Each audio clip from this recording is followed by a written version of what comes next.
See? Told you they'd be here. Xavier! Oh, and Shiori and Farina too! Ah, Hydro Archon above! If it isn't my darling camera operator and clapper loader! A very happy Fontinalia festival to you as well! I'm guessing you came back to celebrate with us? Yep, and help out too! Even though the last festival had some unexpected hiccups, making the film was still super fun.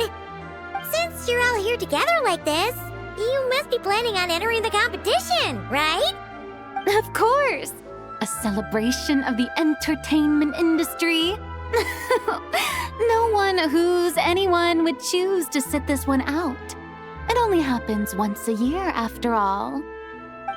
Fontaine Fashion Week might be more my speed, but the film festival brings in a lot of orders and boosts brand recognition, so I wasn't going to miss out either. A few new awards have been added this year, too. Best Director, Best Costume Design, oh, and Best Camera Operation. Ooh, sounds like we've got work to do. Come on, tell us! What's Musketeer Pictures film gonna be about? Oh, about that. What's wrong, Xavier? What's with that look? Oh, man. You weren't scammed by some shady investor again, were you? No. Even I'm not naive enough to fall for something like that again. Besides, thanks to the fine people here, Musketeer Pictures has more than enough funds to shoot without investors. And yet problems persist. Huh? What do you mean? Well, we were planning to replicate our past success and shoot a film based on a popular novel. But as we were holding auditions for the female lead earlier today, a striking young mademoiselle wandered in by accident. Her disposition was simply ethereal. The look in her eyes somewhat melancholic. Oh, I wish you could have been there. The awe I felt can scarcely be put to words. You had to be there, friend. No matter where she stood, it was as if her surroundings, even the air itself, turned into the perfect shot. Guess you found your lead actress, then? No, quite the opposite. My script is entirely unworthy of her. I fear it is. Nevertheless, I couldn't help but approach the mademoiselle to ask about her background and what brought her to Fontaine. What did she say? Sadly, she said her best friend was gone. After returning to her own homeland not too long ago, she decided to visit where her friend was from to remember them better. Oh, no wonder she looked sad. Yes, but that's when it struck me. Why not cast her as the lead in a film centered around her search for this old friend? Huh? You're gonna rewrite the whole script? But is there even enough time? Isn't the prep work super complicated? We might not finish. Think about the difficulties we faced with the two Musketeers. We had to start from scratch back then, too. I'd say we're ahead of the game this time.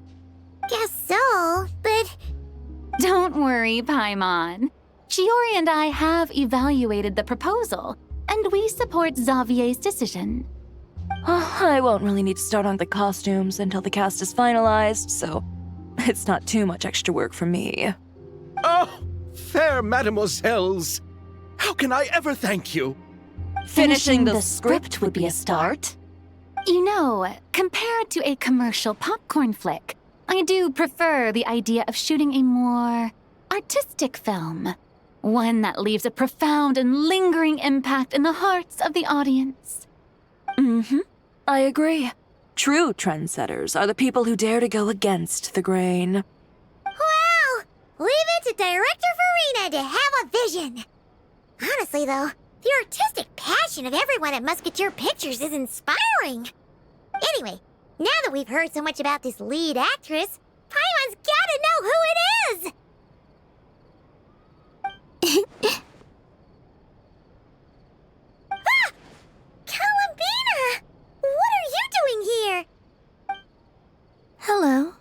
I was just walking past when I heard you talking about me, so I came over. Huh? You know Miss Columbina? Of course! Wait a second. Does this mean Columbina is the actress who inspired the whole rewrite?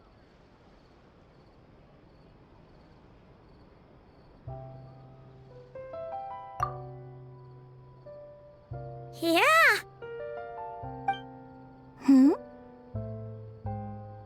Wait, so did you make the trip by yourself, Columbina? Yes. I mentioned how I wanted to visit other nations once things settled down in Notcry, remember? So I went to the curatorium to ask Never for advice. She told me about the film festival in Fontaine and said it might be fun to visit. I spoke to Lauma before I left too, and she thought it was a great idea to get out for a bit. It's just, I received quite different travel advice from the two of them. Oh? How so? Well, Lauma told me to go out and experience new things and make new friends. What a wonderful suggestion. That's how a trip should be. What about Nefer? She said, don't trust anyone and don't talk to strangers. Yep, that sounds like her. I can understand that too. It shows this Nefer cares about you a great deal, Miss Columbina. Yes, so I plan on combining their advice. All I need to do is turn strangers into friends, and then I can talk to them. Huh, that kinda makes sense, but also not. Hey, Chiori. Oh, look who's back. Happy Fontinalia Festival, you two.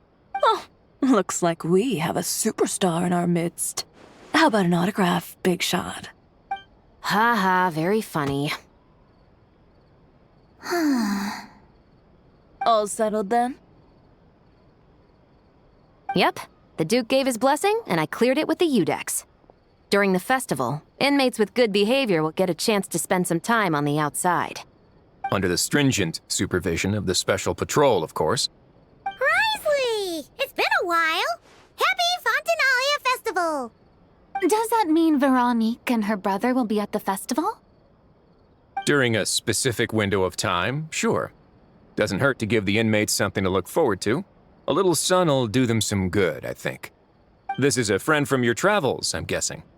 Thought I heard something along those lines? Right! We should make some introductions, huh? Chevros, Risley, this is Columbina, a friend we met in Notcry. Welcome to Fontaine, Miss Columbina. I bet the weather's been quite an adjustment. Yeah.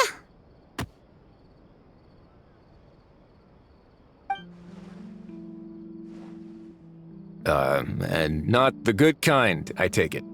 No, I quite like it. It's a lot warmer than Notcry. Then what was the punch for? Oh, should I not have done that? The flowers that bloom here are so vibrant, and the people are so kind. I just wanted to become friends as fast as possible. Ah, so that was meant as a gesture of friendship. Is that right, Miss Columbina? Mm-hmm. Isn't that what friends do? Right. Might have been a bit premature in this instance, though. Your friend here is quite the character. Good thing we said something. You weren't seriously gonna go around punching every single person in Fontaine, were you? No, just the ones I wanted to be friends with. That's not... what Paimon's trying to say is, maybe keep the punches to a minimum until after you're friends with someone. If you say so. You're quite the character, Miss Columbina. So, are we friends? Of course. Any friend of the Traveler is a friend of mine. Yeah. Oof.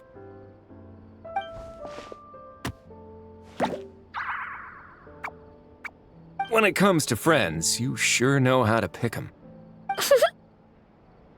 So Miss Columbina is the lead actress I've been hearing so much about. The whole thing about her aura is starting to make more sense. You gonna be part of the film this time too, Shivers? That was the plan. But now that Mr. Xavier has changed the direction, I don't think I'm in quite as many scenes. It's all for the best, though. A different crew asked me to help consult on some of their musket work. Oh, sounds like our trusty musketeer is as popular as ever. I'm just going where I'm needed. I'm more than willing to help with whatever this production needs as well. Ah, well, speaking of, would you happen to know if there are scenic locations around the court of Fontaine that other crews haven't booked? The festival's pretty popular this year, so there's not a lot left. You might just have to talk it over with the other productions and see if they'll let you squeeze in here and there. I see. Having trouble finding a filming location?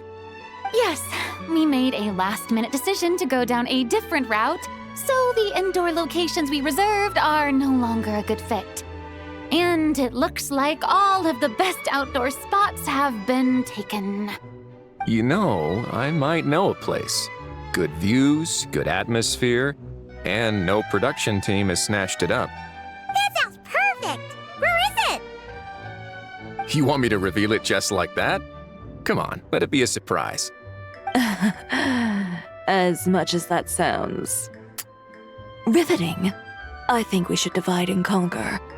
You go do that, and Director Farina and I will take Miss Columbina around the city to discuss lighting and styling. Is that all right with you, Miss Columbina? Traveler? Yeah, everyone here is our friend. So don't worry about a thing and just focus on enjoying your trip. Okay. All right, then the Traveler and I will go check out this potential filming location. It might even give me some inspiration for the new script. I'll leave this to the Duke then. Until later, everyone. Maybe we'll run into each other on set. Okay then. Lead the way, Risley. Paimon's not built for suspense. Let's get this show on the road.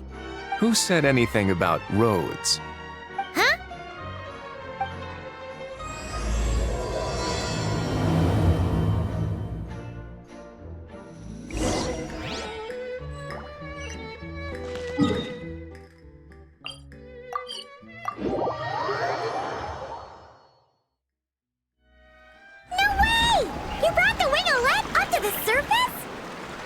It'd make quite the grand backdrop for a film, don't you think? Paimon's more focused on the fact that this thing is supposed to be underwater, inside the fortress of Mirapede.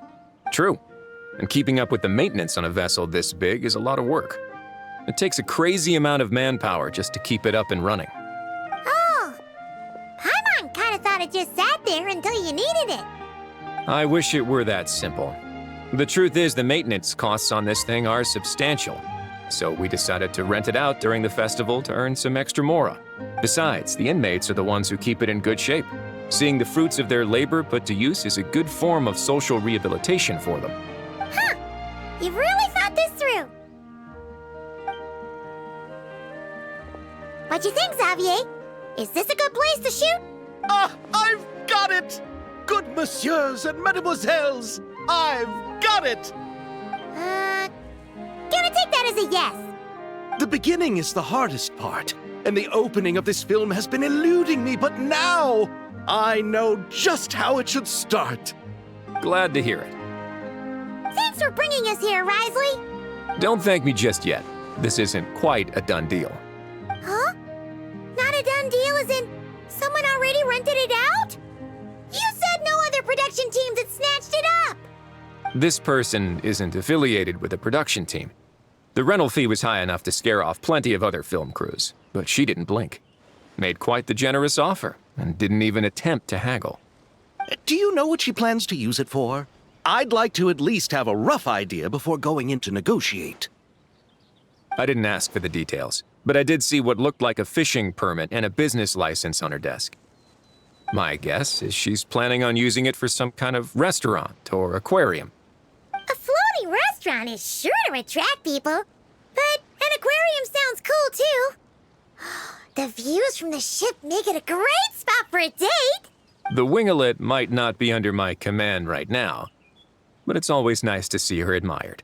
A film is sure to drum up some good publicity as well. I do hope we can work something out with the current captain. Well, guess we should head over and talk things out then. Best of luck.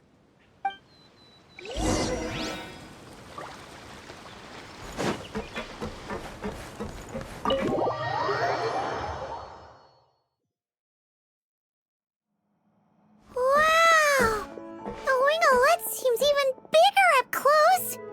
The rooms are so spacious. Wonder who rented it out. Hello? Anyone there? Perhaps the captain had business to attend to elsewhere. But why rent such a massive boat just to have it sit here without even leaving so much as a note? Let's try again. Anyone there? Hello? Seriously? Right now? What is it gonna take to get some decent sleep Around here. Is a nap too much to ask for? Sorry, the aquarium's closed for the... Huh? See Lolly? Traveler! Paimon! Hold on.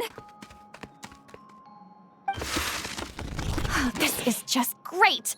How am I gonna go out dressed like this? Oh, what happened to my regular clothes?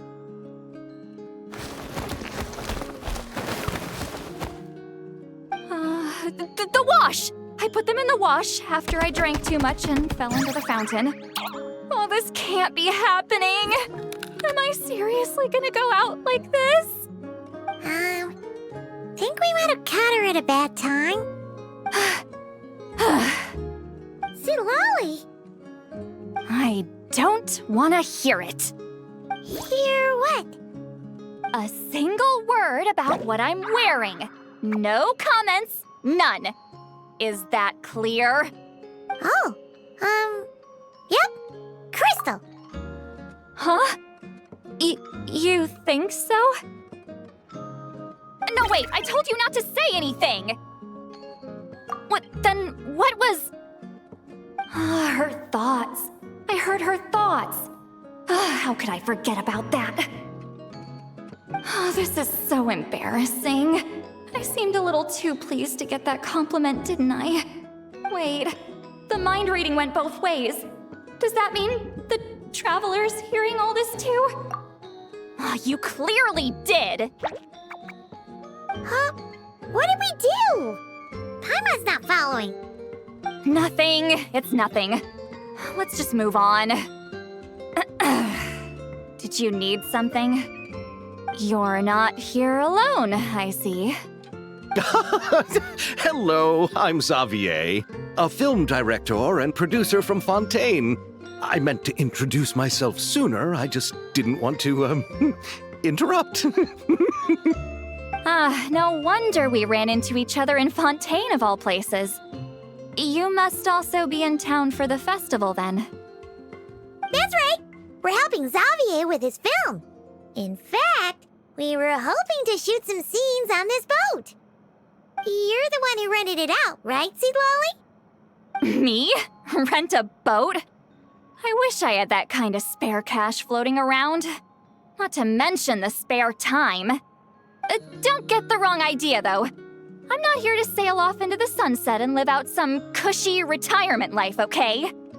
I'm not that old. Then why are you dressed like...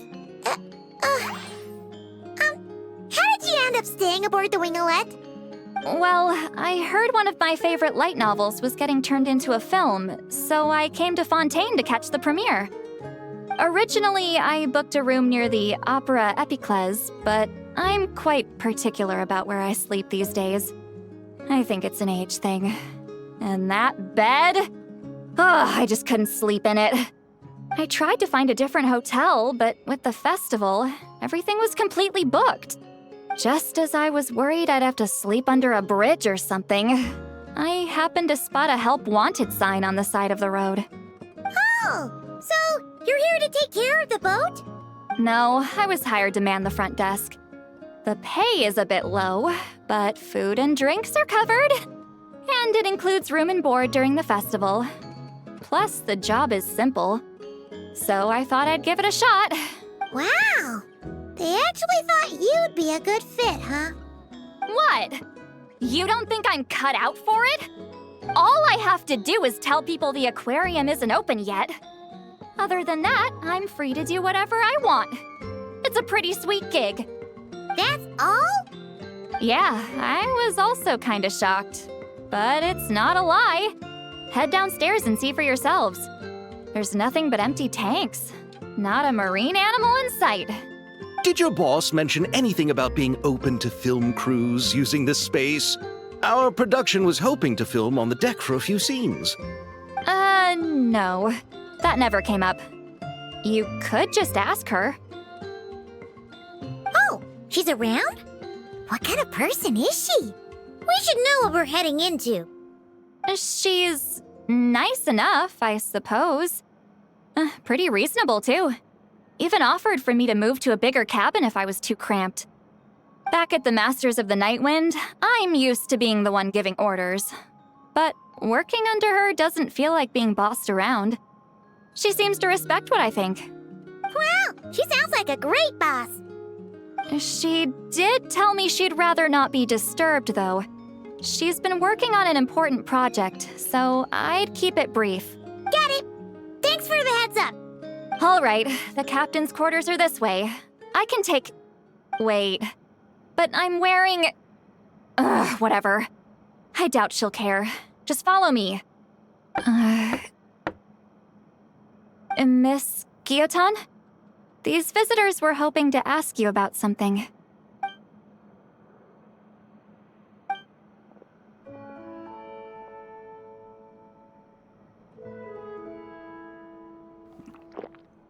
I thought I said to limit the interruptions. Just tell them the aquarium is still...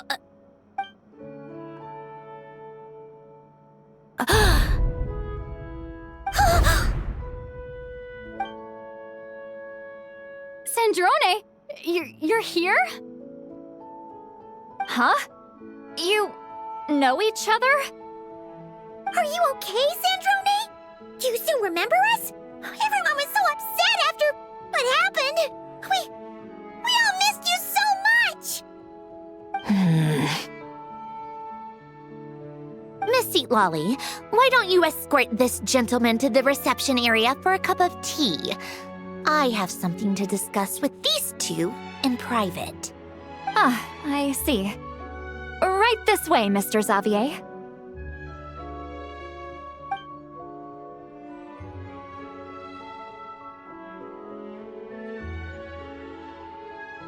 Sandrone?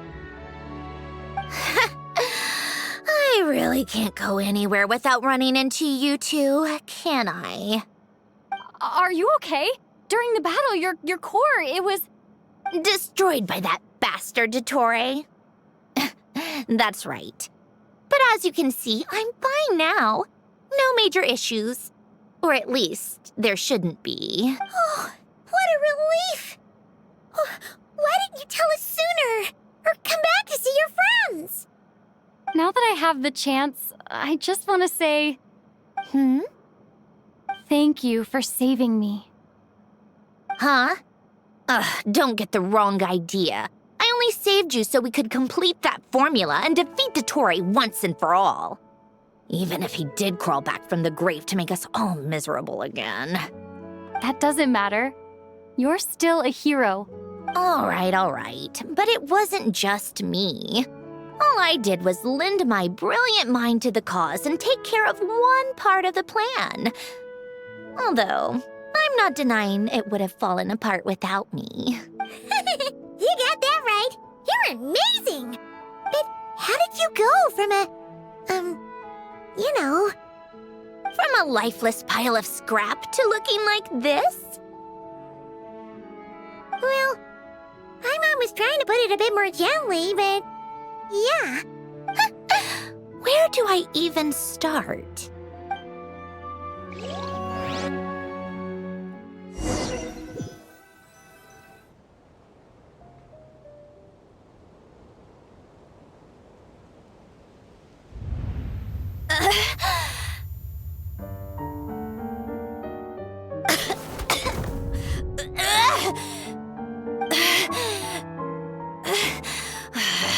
Curse it all!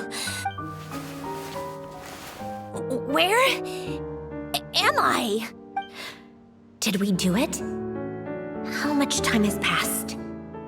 I'm not in one of that lunatic's experimental labs, am I? Wait, Fontinian decor. Books from the Research Institute. Phew. One thing at a time. Initiate self-diagnostics. Assess the extent of the damage. Cut power to compromised, non-essential components. Then reconstruct available action modules. Severe damage to the core. Dottore, you bastard. Polonia?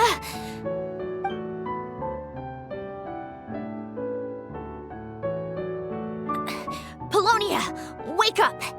Activate!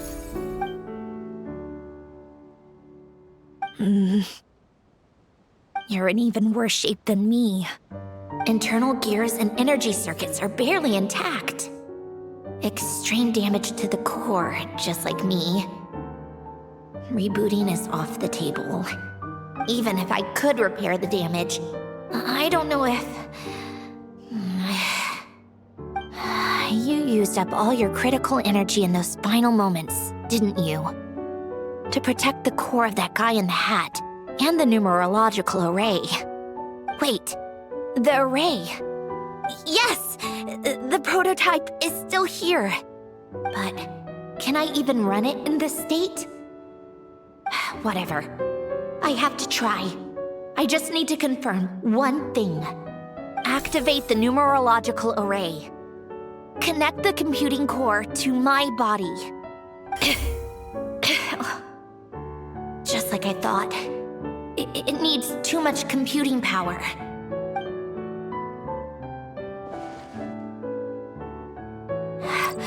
Cut off power supply to all functions except the thinking module. Please. I just need to ask one question. Initiate query regarding the 3 moon sisters. How many living moon goddesses are there in possession of the Trilunar Authority? 1. It worked. You did it, Columbina. You made it back. But how did I survive? The self-diagnostics showed damage severe enough to shut me down for good. What triggered the reboot? A built-in message? Only visible after a core reboot. The final gift. Alen! Were you the one who gave me the second chance? But why now? What activated it? What is that? A vision? Wait, no. It's a stellar linchpin?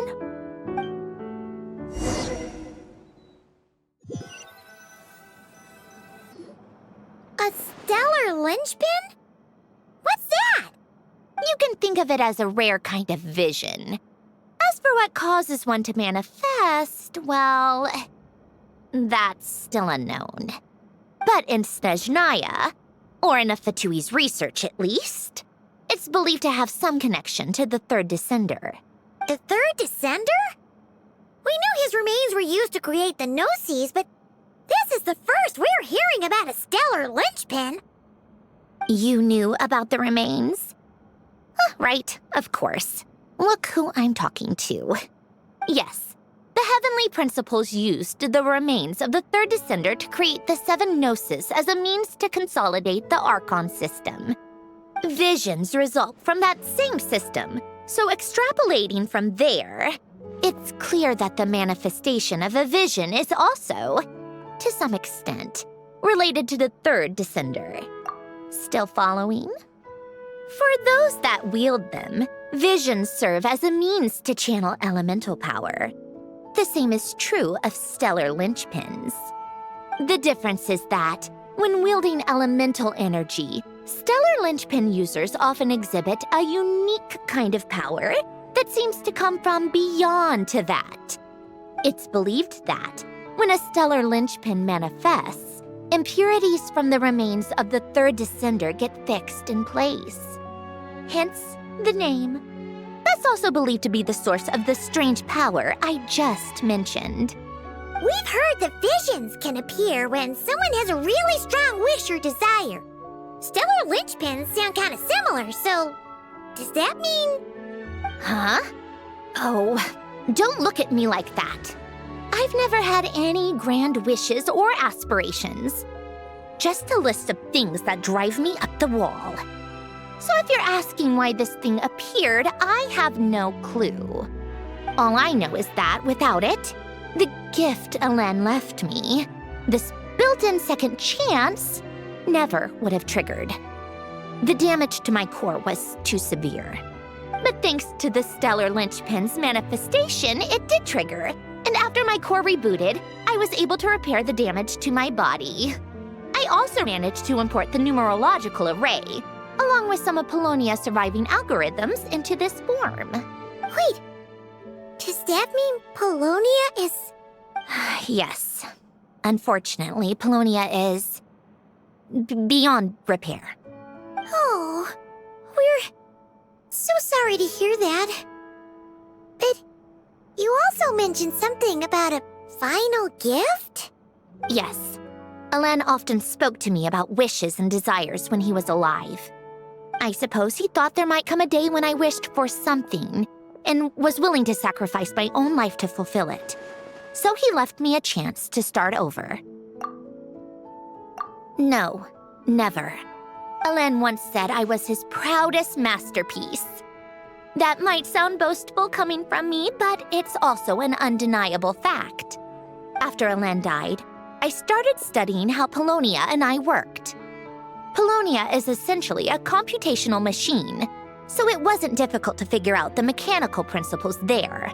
But when it came to my own structure, that's when Alen, the Lord Artificer's true greatness, struck me once again. I attempted to imitate it when I created Catherine, but in the end, she turned out to be nothing more than a superficial replica. What? But his creation's go. Catherine is super impressive. We were shocked when we first found out she was a puppet. No, she's nothing compared to what Alen was able to create. Some of the mechanical principles of my own core are still a complete mystery to me. Keeping that gift hidden wasn't even a challenge for him. Just a shame I had to waste it on fighting Dottore. I just couldn't stand the thought of him coming out on top. If you put it that way, the world owes me a whole lot then, doesn't it? Wait, but all this still doesn't explain what you're doing here. Risley said you rented the ship and even had some kind of fishing permit? That's because I'm trying to go back to the place Alen and I lived when he was alive. My former home, I suppose you could say. The second chance wasn't the only part of the gift. According to the message, Alen left me a few other things that are stored in the house we shared together. I'm hoping that whatever he left me can help fix certain anomalies in my rebooted core. And help me understand why I received a stellar linchpin in the first place. Okay, so go back then. What does that have to do with fishing?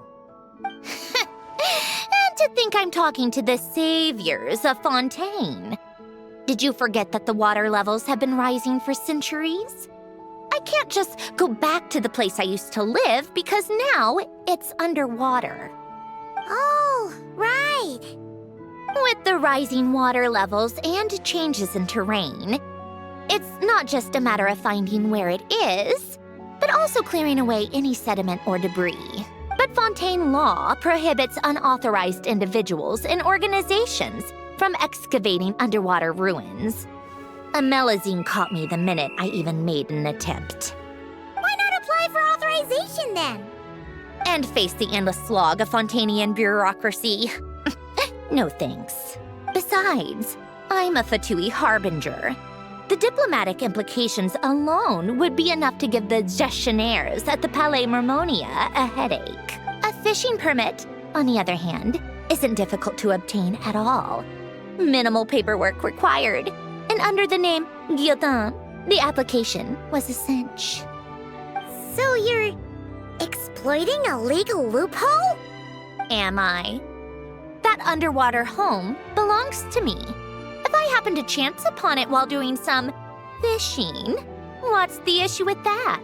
Of course, I do have to catch some fish to put in the aquarium, just in case the gestionnaires come to check up on things.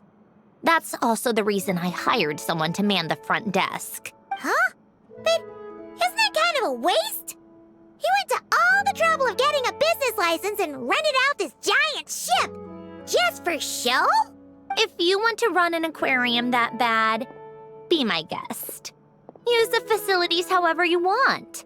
I'm certainly not going to stop you. All I want is to go back home and see what other gifts Alen wanted me to inherit. Hold on.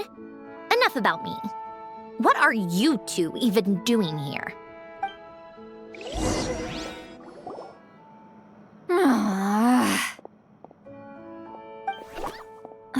Seriously? They've been in there forever. The reaction when they saw each other was strange, to say the least. They're lucky I was nice enough to leave the room and give them some space. Back in the Masters of the Nightwind, I'm the one who gets to kick people out. I just want to know what they're talking about. Should I cast a little eavesdropping spell? Oh, no, what am I thinking? I'm Granny Eastley, the great shaman of the Masters of the Nightwind.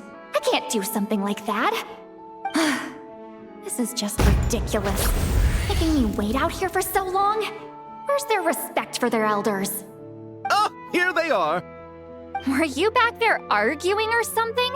What took you so long? The two of you are already acquainted with Miss Guillotin, then? Yep. But don't worry, we got everything sorted.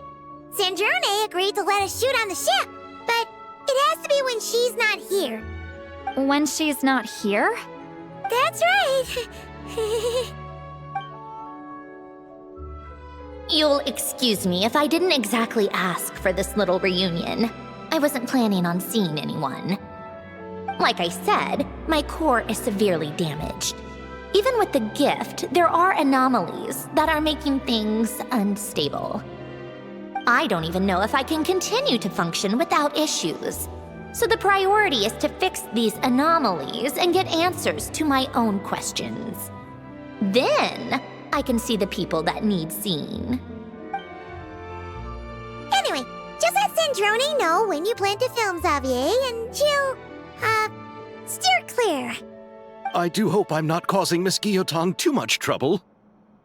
No! She just wants to keep a low profile for her own, complicated reasons. She doesn't want anyone else to know she's here. Understood. I'll be sure to keep that in mind. Oh, and see Lale? Huh? You mean Miss Guillotin? What does she want? Oh, please don't let it be about the pajamas. What? The 7th of the VIII Harbingers? Why are you telling me all this? I asked the Traveler about you, and I've decided it's best to be open in this instance.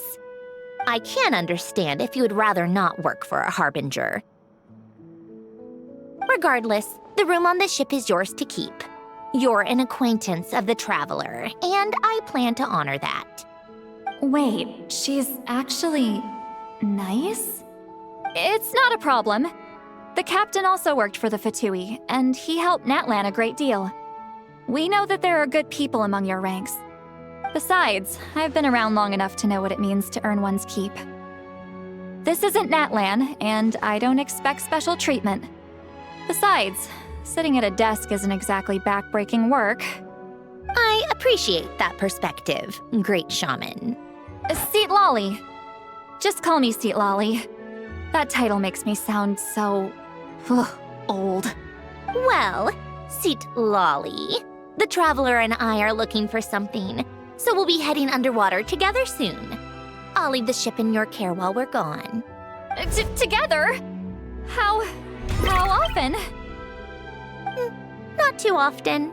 We're heading out in a bit, but I'll be available if you need something. You couldn't, go alone? I wanted to, but she was concerned about my physical well-being. So she offered to come with. Guess my mental well-being means nothing then. Huh?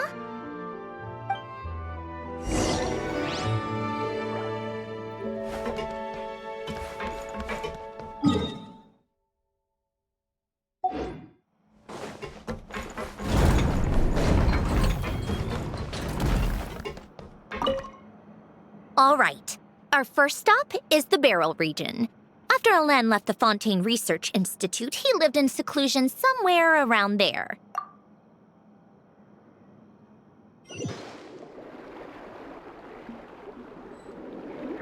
Huh. This place has changed a lot. Guess I really have been gone for a long time. Let's look around and see what we can learn. Oh, and don't forget to catch a few to take back.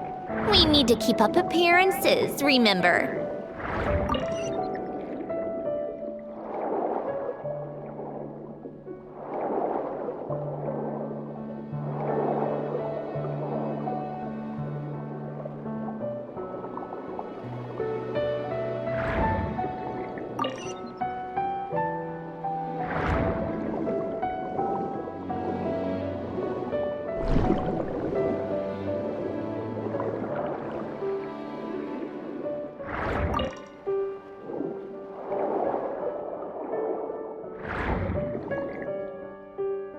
Poisson isn't too far from here, right? It's all a bit nostalgic, I guess. Back when I lived here, all this was still above water. All right, I have a general understanding of the terrain changes and sediment accumulation. We can stop here for now.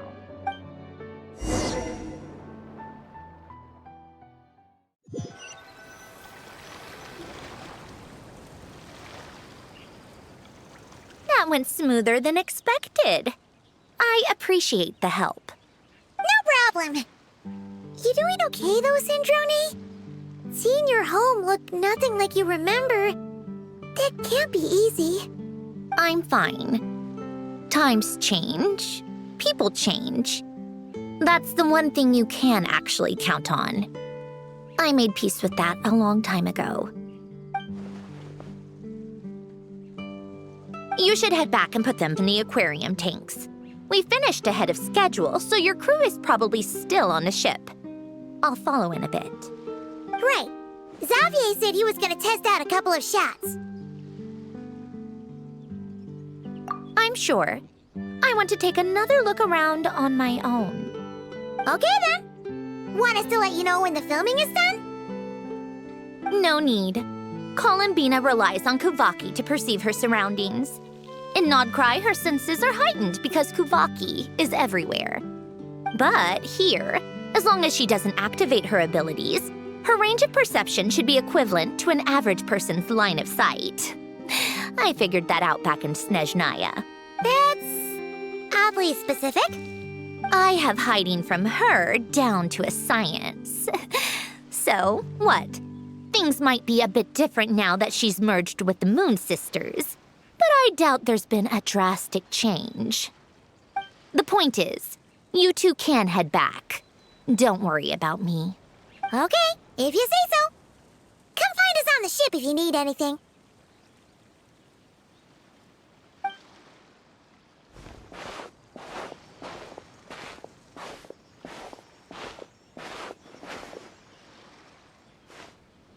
What did you leave for me, Alain? Did you know I would come back? Or did you make it so I would have to?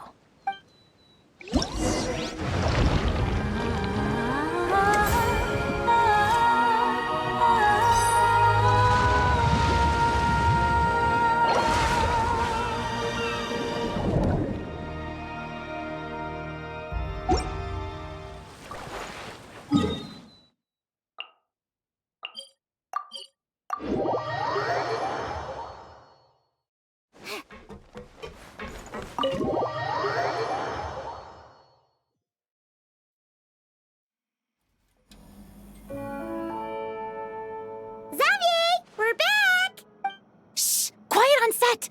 They're filming over there. Oops, sorry.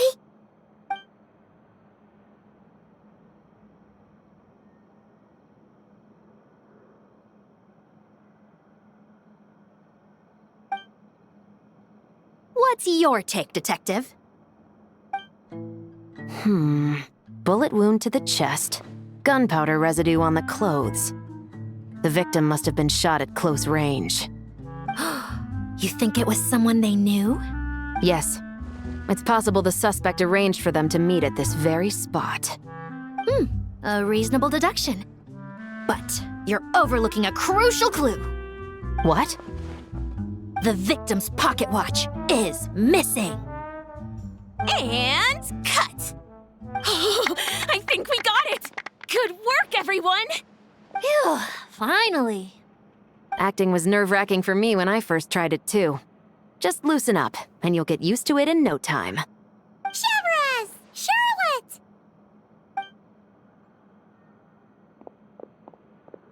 Oh, hello there, you two. You're filming here too? Oh, so Charlotte's crew must have been the one that asked you to help out, huh, Chevrez? Yep. They heard about a potential filming location and wanted to come check it out. But when we got here, your crew had already beaten us to it. Luckily, Xavier and our director, Lapine Pauline, go way back. In the end, we agreed to just share each other's filming locations. Considering all the last-minute changes, that's just what Musketeer Pictures needed. For sure! Based off the scene just now, you must be the star of the film, Charlotte! You bet! This detective costume really suits me, don't you think? Oh, for sure. You're already right at home lurking in the shadows taking pictures of this and that. Add a notepad and you're practically method. Thanks, Miss Chiori. I appreciate the compliment. That didn't sound much like a compliment to Paimon. So this is a film set? It looks like a very happy place. This must all be quite new to you, Miss Columbina. Yes. I watched a few films with a friend once, but she thought there was no point if I wouldn't open my eyes. So she stopped inviting me. Looks like I missed out on a lot. True. But being an actor seems like a tough job. Huh? Most people would swap lives with an actor in a heartbeat. The lifestyle is so glamorous, and the pay is more than generous. But they have to act out lives that aren't their own, with the whole world watching on in judgment. If they don't do it justice, it must feel like they're letting people down. That's exactly how it feels. This young lady has quite the unique perspective. Well, that's true. But these actors are here because they want to be and they think it's fun. Most of them, at least. Not to mention, the film we're shooting is based entirely on you, Miss Columbina. You just need to be true to yourself. I don't have to pretend to be someone I'm not? Not at all. Authenticity is what we're after. For example, this first scene opens with you on the boat, sailing to your friend's homeland.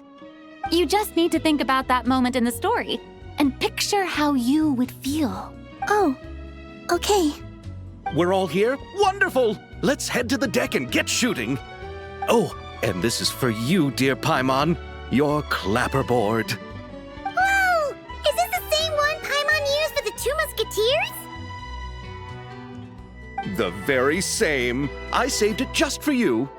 Thanks, Xavier! Feels like being reunited with an old friend. Of course! That said, I have a different job in mind for you this time, Traveler. Our film is focusing on a single protagonist, so conveying the subtle changes in her state of mind is of the utmost importance. In addition to the actor's own performance, another way we can convey that is through lighting. Huh? But there's already a lighting specialist, isn't there? Yes, but it's clear the Traveler and Miss Columbina share a deep bond.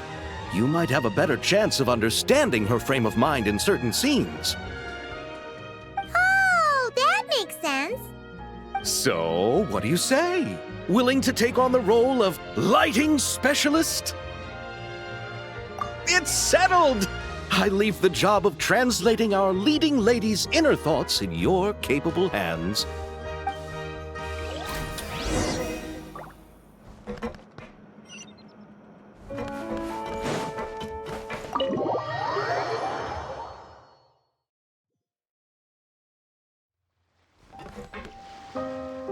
All right, without any further ado, it's time for production on our film, A Homecoming, to officially begin! Turning it over to you once again, Director Farina. All right. Positions, everyone. Camera operator, clapper loader, get set up. Let me know when lighting is good to go.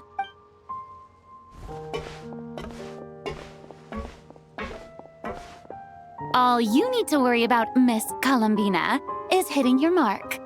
Other than that, just focus on immersing yourself in the emotions of the moment. Okay. Good. Lighting, are we ready?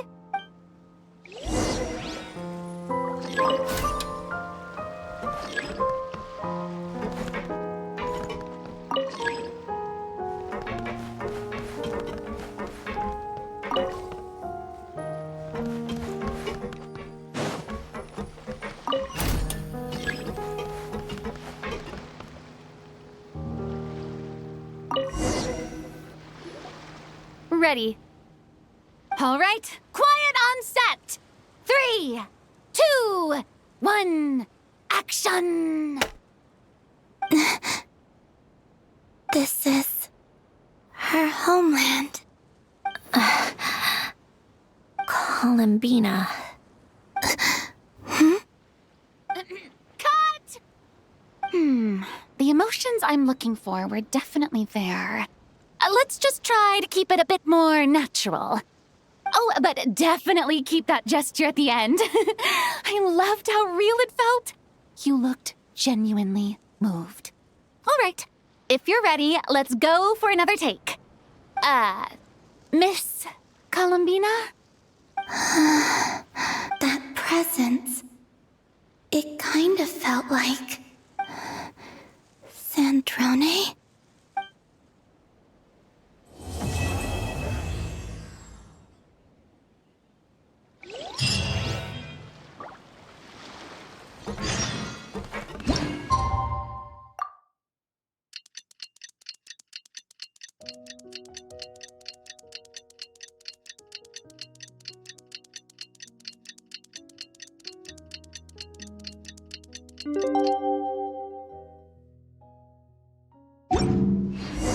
Sandrone said that if everything goes smoothly, we should be able to pinpoint the exact location of her home today. Let's head to the wing-a-lat and meet up with her.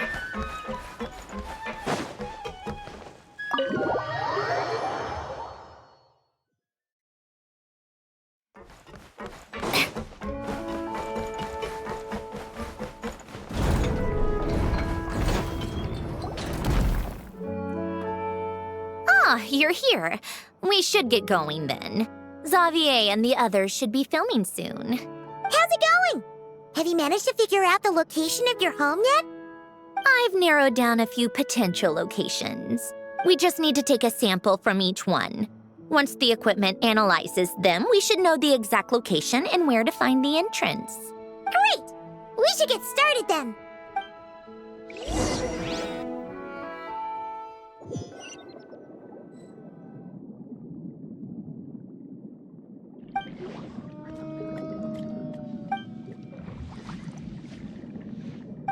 All right, let's get a move on. That should do it. Let's head back. The filming should be just about done.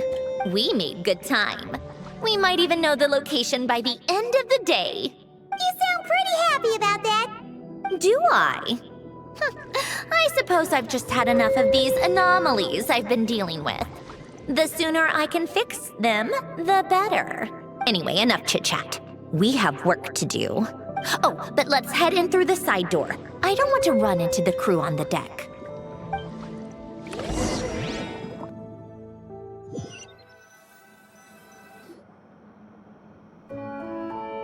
All right, now we just need to wait for the results. Since we have some time to kill, I suppose I might as well see how this aquarium of yours is coming along. You seemed quite enthusiastic about it, after all. It's really coming together!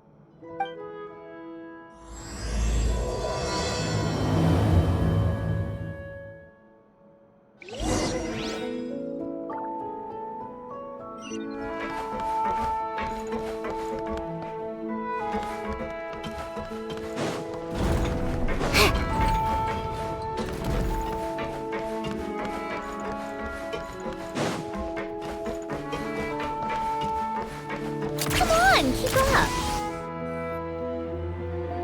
Oh, kind of impressive, actually. These must be the ones we caught the first time we went underwater. Like it? It's fine, I guess.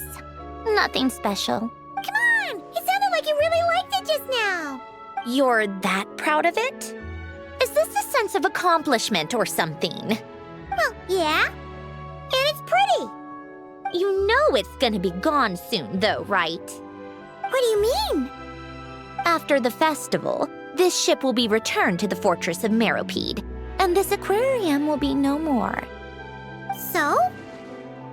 So, no matter how much work you put into this place, once the festival is over, it's all just going to disappear. But not making the most of it when we have the chance is an even bigger waste! But if you know it's all going to be gone one day, why even bother? Well, because Because you still get to keep the things you gain along the way. And those are things that can never be replaced. Doesn't that make losing them even harder? well, if you put it like that. But the happy memories we make along the way last forever. You just have to take a more glass-half-full perspective. Not to mention, everything we do here is going to be on film, so it'll still live on in some shape or form. And when you look back on it, only happy memories will come to mind? Exactly! So it's about finding joy in the process itself. Traveler! You're back already? What's wrong with that? You say that like it's terrible news or something.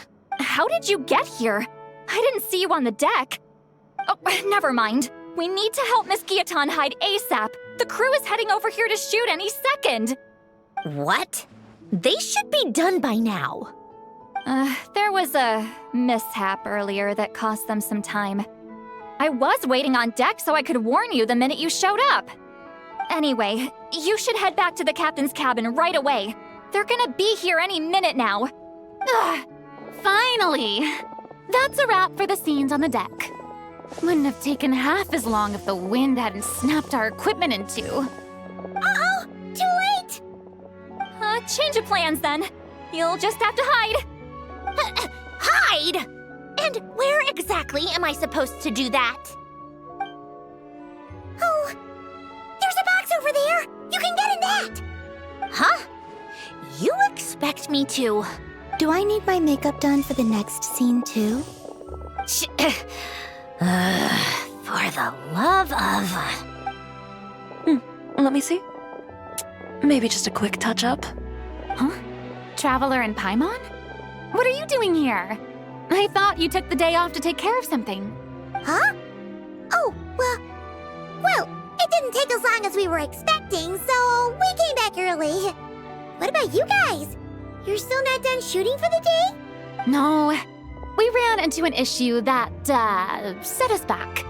It meant Miss Charlotte's crew wasn't able to wrap either. We both still have scenes to shoot in this aquarium.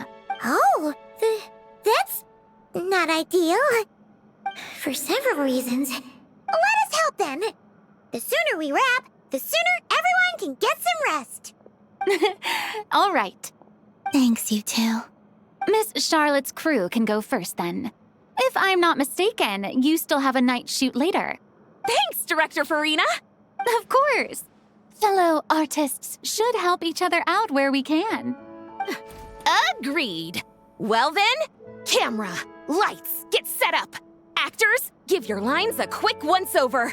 Let's try to get this in one take.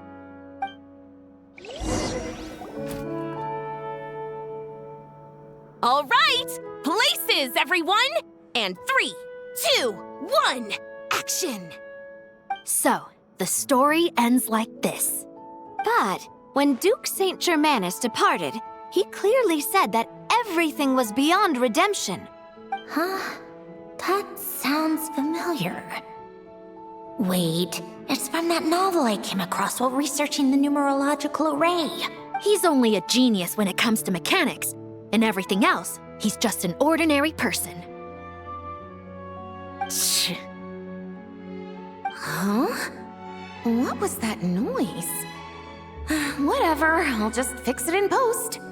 Miss Jacoba, please don't speak as if I were the accomplice.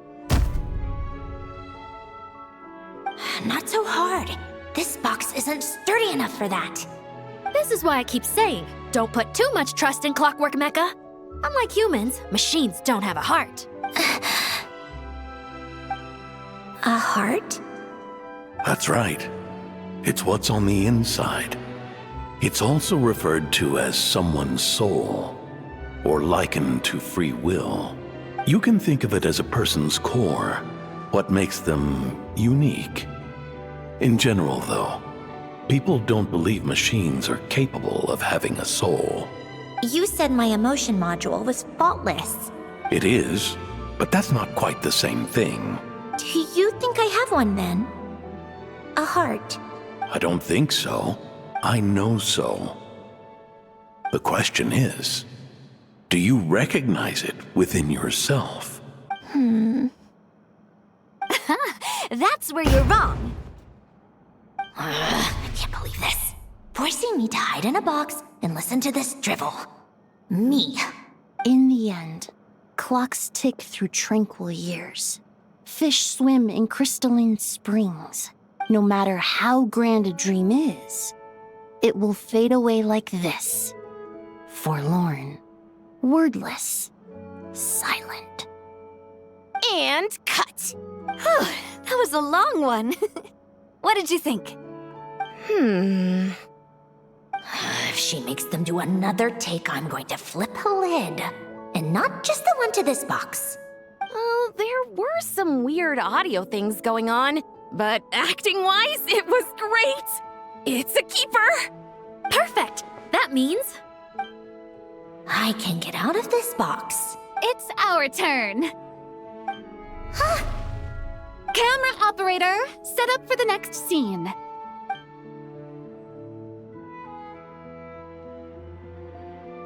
In this one, our protagonist peruses an aquarium in a foreign land and gets swept up in memories of her friend. So, in terms of lighting, that's the vibe we're going for. Got that?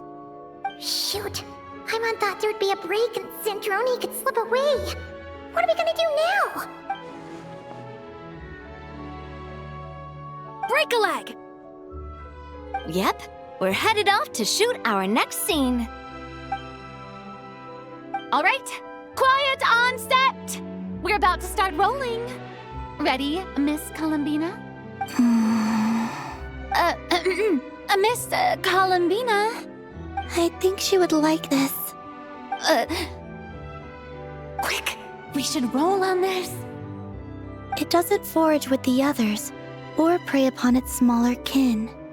Instead, it remains where it is, cradled in the coral's quiet beauty, as though the raging cyclones above are of no consequence. And yet, she still stood before the cyclone in the end. So I think that story has it wrong. She is no different than us. She has a heart. Columbina.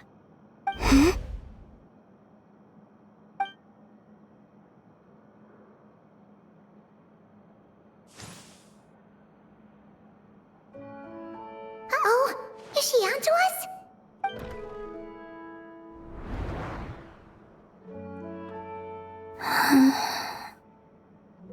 What is she doing? Cut! You okay, Columbina?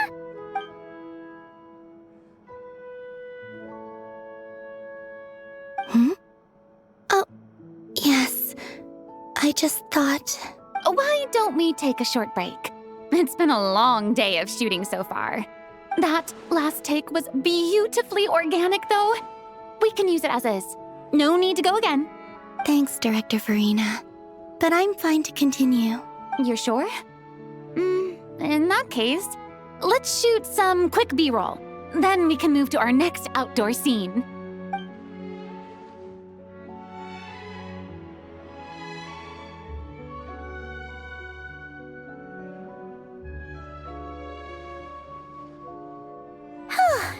We're in the clear this time.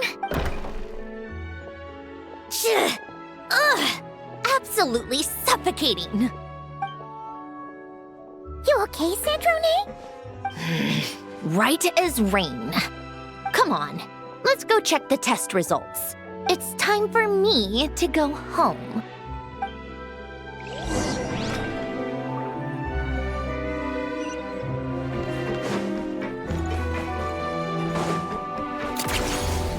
Pick up the pace.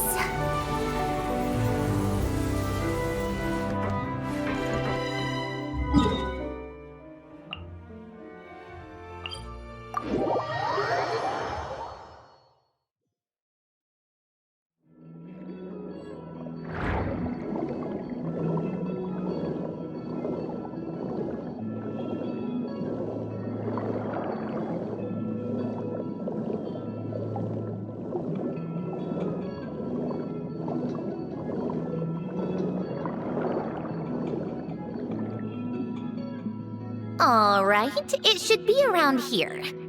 Give me some space. I'll activate the water insulating mechanism.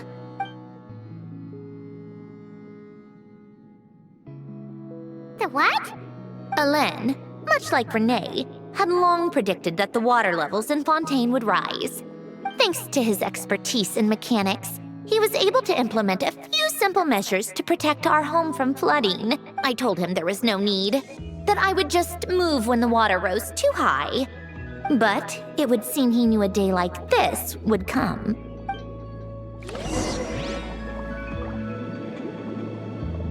All right, the silt has been cleared away.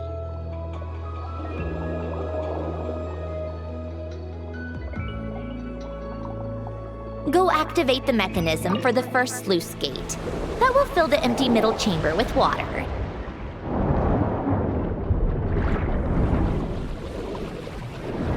All right, now turn on the drainage mechanism in front of the second sluice gate, and this chamber will become empty once again. Take a break.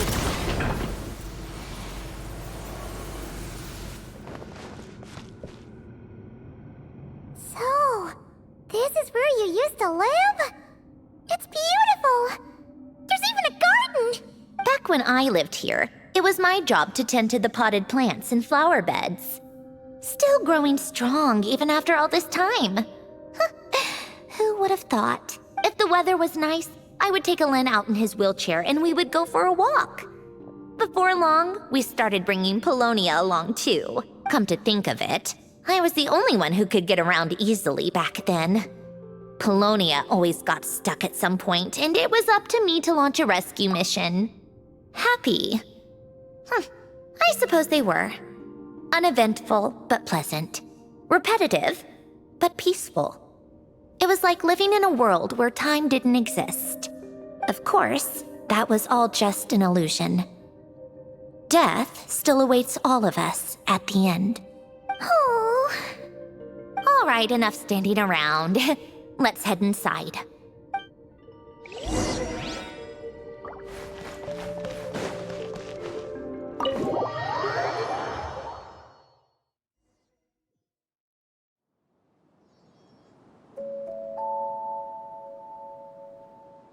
Yep, this place is exactly how I left it. Nothing has changed. What is it? Huh? How did you get... Oh, Arlecchino gave it to you, didn't she? And you... read the whole thing. Just so you know, a lot of that was written a long time ago. At that very desk, to be exact. Anyway, Since you've already read it, you should just hold on to it. I can always start a new one.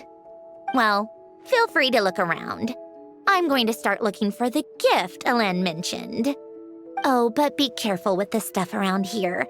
I'm not saying you can't touch anything. Just try not to choke on the dust. Polonia.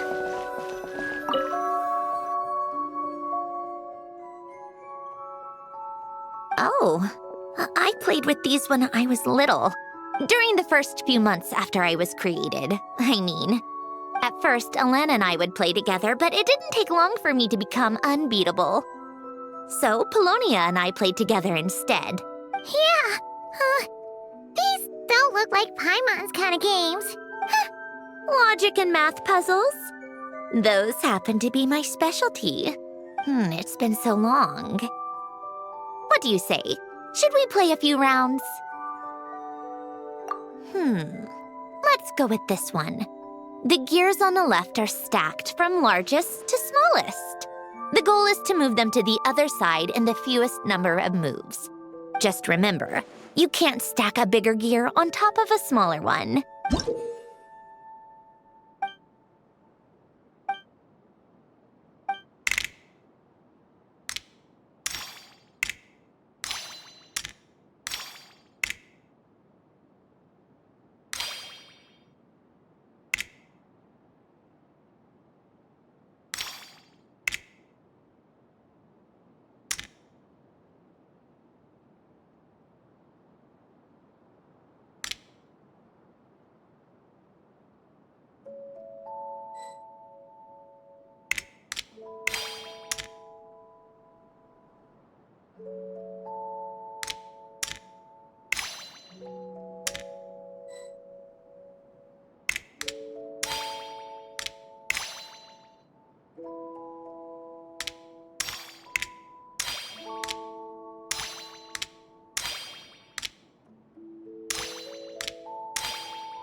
Looks like it took you a few extra moves. My first attempt was the same. You'll get better with practice. Well, what did you think of the game? You showed quite a bit of promise, too. We should do this again sometime. There are other puzzles we could try.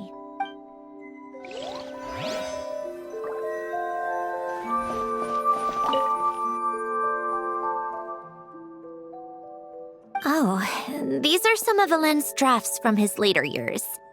Just casual doodles, really. And these are just some unimportant letters.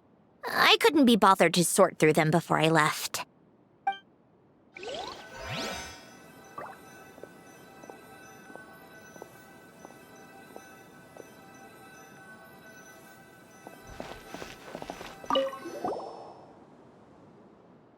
Wait, the people in this picture look kind of familiar.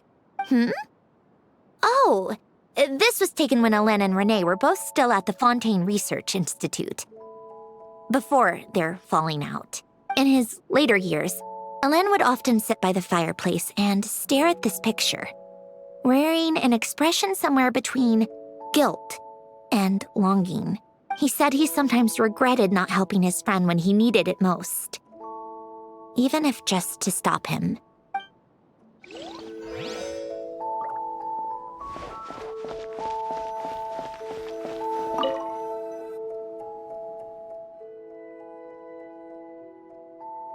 This was Helen's workbench. Later on, of course, it became mine. It's where both Polonia and I were brought to life. Before Helen was bedbound, this is where he would teach me about mechanics. I would sit and listen, chiming in with questions here and there. Later on, when he got too sick, I took over and would work on Polonia here. Wow!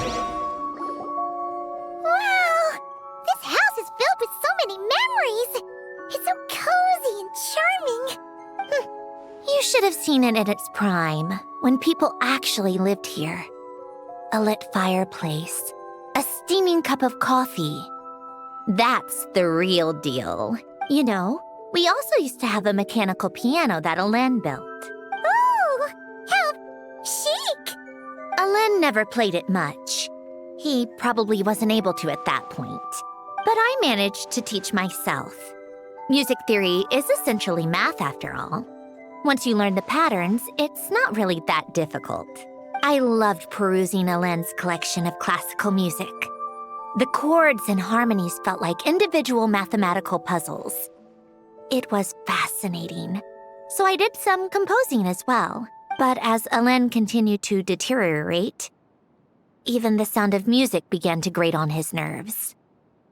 So I got rid of the piano. Aww. Back then, I assumed a piano was like an ordinary clothing rack, commonplace in every home and easily replaceable. It was only after I left that I realized how hard a good piano is to find. Enough about that. Helen's gift should be just in here. The only things undisturbed before I left were a few of his personal belongings.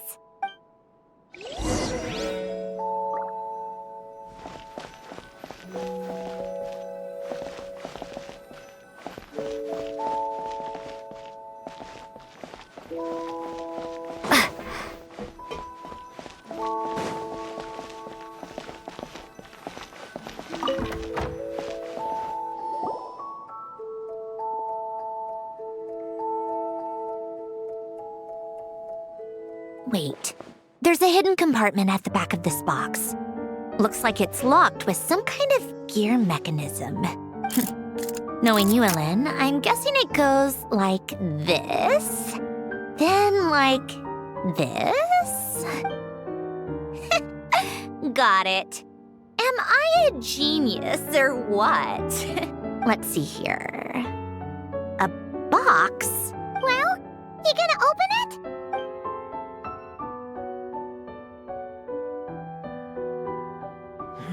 It's heavier than I was expecting. Just how much stuff is in here?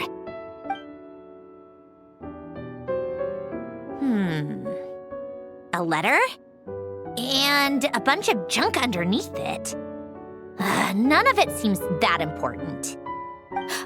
Wait a second. This should be it. A cube? It's a multidimensional algorithmic core. Helen would use it to store information. Only Polonia and I have access. All right, I'll start looking into the core and the letter. Feel free to go through the rest of the stuff and see if there's anything useful.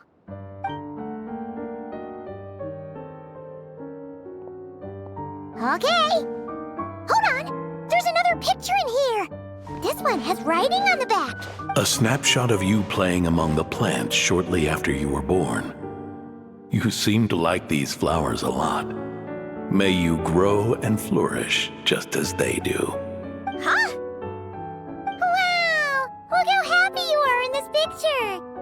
You've changed a lot since then, huh? What's that supposed to mean? Just that you come off kind of aggressive sometimes. Or, annoyed at everyone around you? Well then, people should stop being so annoying. It's not like I'm the one with the problem. Of course not. Oh, here's something else. Looks like a piece of paper torn out from somewhere. Today, I solved another math puzzle and made a breakthrough on a construction problem the Institute has been stuck on for years. Am I a genius or what? No, wait, that's From now on, I I should have people address me as Her Highness the Clockwork Princess, unraveler of all reason. Nope. No more of that. I thought I tore this page out. You wrote this? Then how did it get... Wait, there's more writing at the bottom. You seem to have developed a distaste for this particular entry, considering I found it in the trash. I'm sorry, but I could not help but hold on to it. Forgive me. Lynn! Don't be embarrassed. Everyone goes through a phase like that. Nonsense. I wasn't even the one who wrote that. It must have been Polonia. That's enough. I told you it was Polonia. You know what? We're done with this. No more rifling around in the box. Just put it down and let me read the letter. To my little clockwork princess. Not another word. Got that? If you're reading this, You've most likely received the gift I left for you. I just hope you didn't stumble across all this while cleaning out my effects or something trivial like that. I once asked if there was something you wished for. Do you remember that? I wonder if time has changed your answer. Regardless, I have another gift. A formula that will allow you to come face to face with the anomaly inside of you. If you even still call her that. Why this gift? To understand that, allow me to wax poetic on the soul once again. I would ask you to stick with me until the end, but I know you will. You always have. I believe a person should be born twice over in their lifetime. First, there's the birth that grants us life, then the birth of the soul. It's a matter of transforming the life bestowed upon us into the life we choose for ourselves. And to do that, we must look inward. We must make a conscious choice to define the meaning of our life instead of allowing the happenstance of our existence to pass us by. This is the process of recognizing the soul that lives within us. You are my proudest masterpiece. I told you that long ago.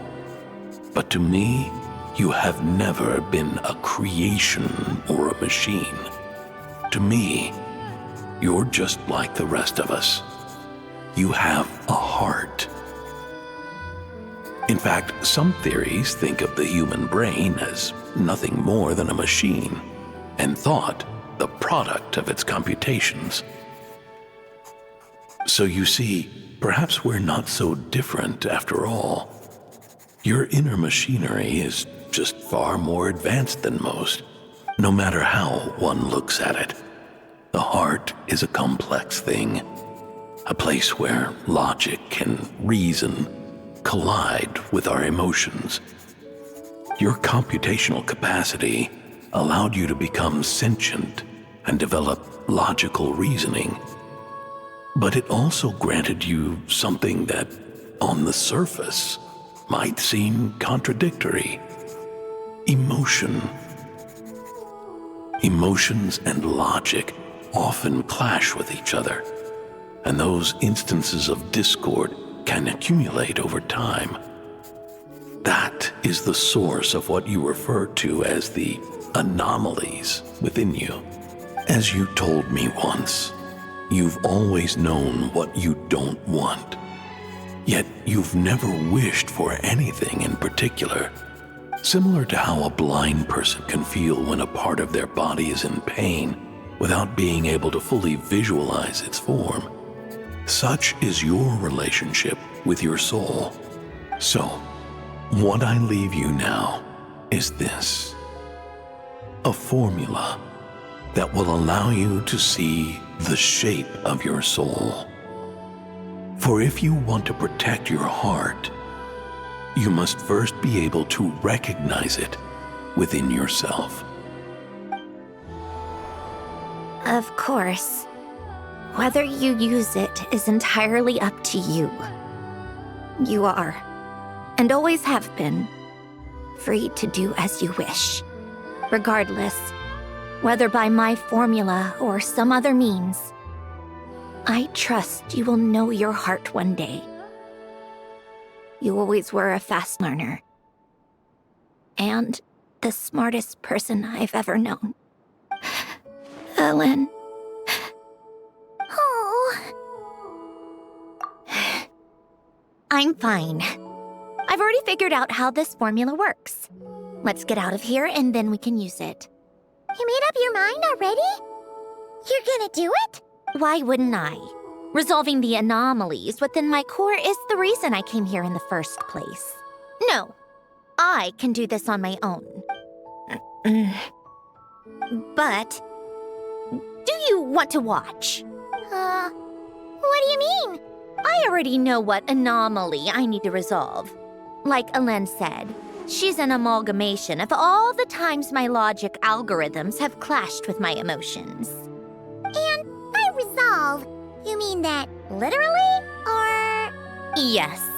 But if you, let us in like that, wouldn't that mean letting us see a bunch of your, inner thoughts and secrets? If what Alen said is true, then I'm about to be... born anew. Or whatever. This is your chance to be lucky enough to witness it. Besides, you already read my whole diary. When it comes to keeping my innermost thoughts to myself, well, I think that ship has sailed. You're really sure about this? How many times do I have to say it? I finally let you in as... friends, and you want to question it. I'm not gonna offer a second time. Enough with the mushy stuff. Just follow me.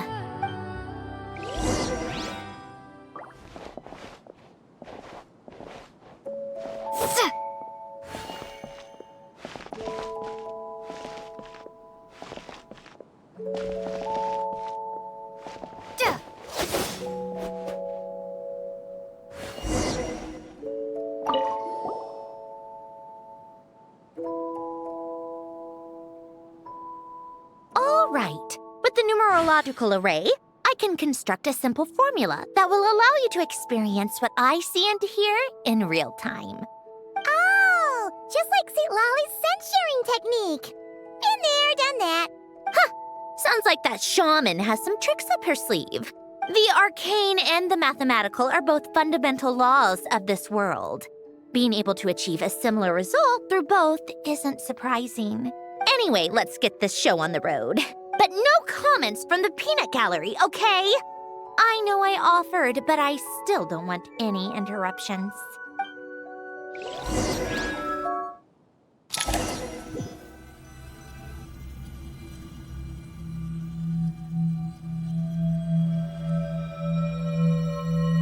Is this my heart? No, it's probably just the result of Alen's formula. A space dedicated to resolving anomalies. Huh. But it looks like the walls are all... mirrors? You made it. About time. Is that me? From the past? You just spoke of anomalies. Well, here I am. What happens when emotion contradicts reason? Shall we sit down and talk?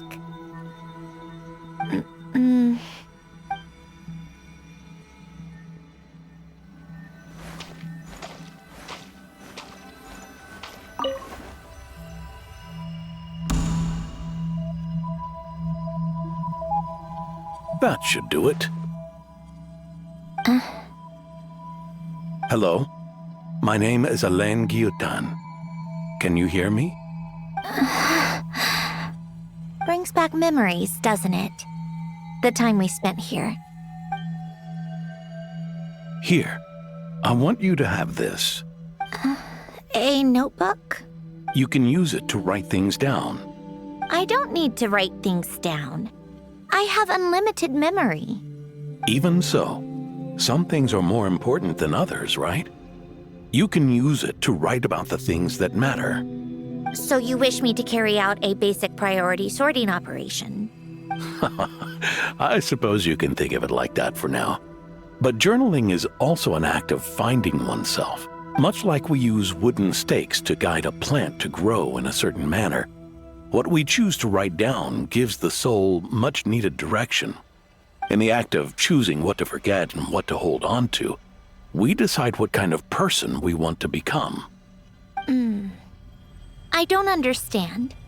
Like I said earlier, I don't need something like this. This is where we were born, where our life began. Mornings of tending to the garden, afternoons spent cleaning, reading, or studying, evenings of cozying up by the fire, listening to Alain share stories about his past. Alain. What is it? What are you drinking? Oh, this? It's coffee. It, makes me more productive. I want to try it. Oh, okay. Here. Bitter. Speaking of, why did you design me with senses? Taste, smell, touch. Well, I'm not quite sure. It just felt like the right thing to do. I suppose I hoped you might have a life of your own one day, and that you deserve to experience all life has to offer. Oh. Still bitter. But the smell is nice. I thought those peaceful days would go on forever. You know that's not possible. Maybe. But how was I supposed to know the end was just around the corner? That was just bad luck, was it? Well, it certainly became a pattern, now didn't it?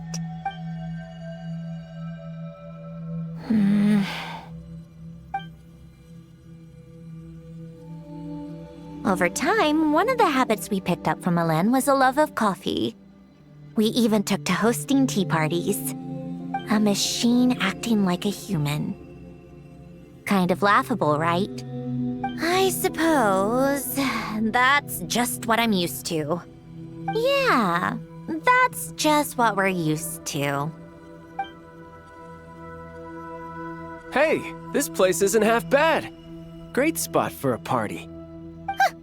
More and more people seem to be showing up to my tea parties uninvited. Anyone care to explain? Can you blame me? I saw Columbina leading Capitano somewhere, and I had to see what that was about. I had simply asked Columbina where I might find Arlecchino. I have business to discuss with her, and Columbina suggested looking here. Tartaglia and I were unaware that this was a private gathering. Apologies for the intrusion. It won't be for long. Whatever. Just add it to the list of annoying things that have happened today. What's one more? Since you're here, you might as well stay for a cup of tea. See? Told you she wouldn't mind. Much obliged, Sandrone. Well, look who we have here. Good thing I brought extra desserts. This has turned into quite the occasion. Capitano, I was just about to go find you. Pardon the intrusion. Rest assured, I won't sully your gathering with talk of work. We can have our discussion later. Spoken like a true gentleman. A certain unmannered 11th seat could learn a thing or two. You know, you really should start being nicer to me, Rosaline. Or I might just snatch that 8th seat right out from under you. I'd like to see you try. If you're gonna fight, take it outside. The only mess I plan on cleaning up is tea-related. I still don't understand how our quiet afternoon turned into such a crowded gathering. One by one, people just kept barging in. And then, one by one, they left without a word. Yeah, pretty annoying, huh?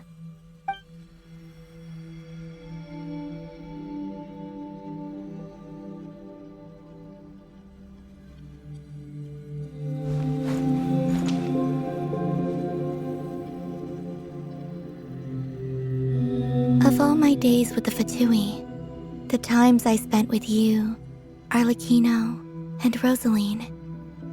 They were my favorite. Goodbye, Sandrone.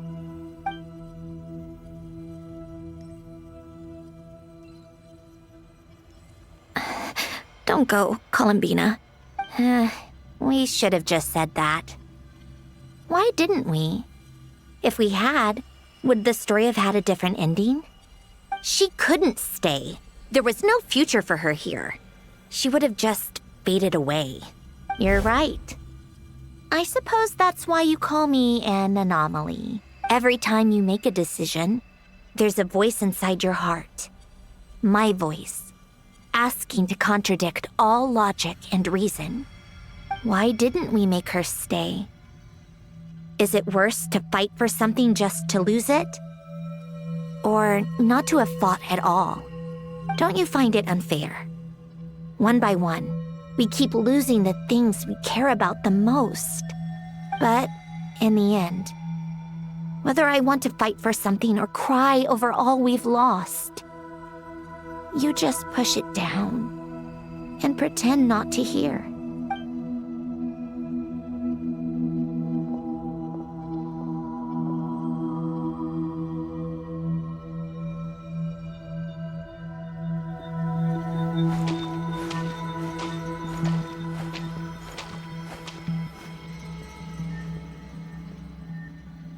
And now, even Polonia, the other half of Elend's legacy, the last remaining member of our family, even Polonia is no longer with us. I did everything I could, but it's just like Elend always said. Polonia was one of a kind. There was no replicating what he managed to create. Don't you feel like our connection to the past is fading bit by bit? Like, even the things we have left are slowly slipping away. I suppose. But you can't move through life without having to say goodbye. And even as we experience loss, there are always new things to be gained. Ever so logical. What's your take, then? It feels like the more I care about something, the faster the world takes it away. It sounds so stupid, but I can't help it. That's the hand life has dealt me time and time again. Why even fight for something that's just going to be lost in the end? Better to never have had it at all. Better if it would all just disappear. Dark, I know. But the heart wants what it wants. Maybe the stellar linchpin appeared because of me. Because of what I wish for. I don't think so. Yeah, probably not. What an anomaly wants goes against all logic and reason after all. Well, go ahead and do what you came for. You're here to resolve the anomaly, aren't you?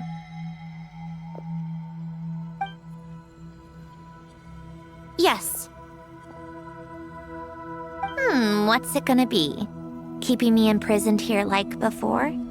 Or eliminating me entirely, like debugging a code? That might actually be a mercy. I don't care. I just don't want to experience the pain of loss ever again. Go ahead. I'm ready.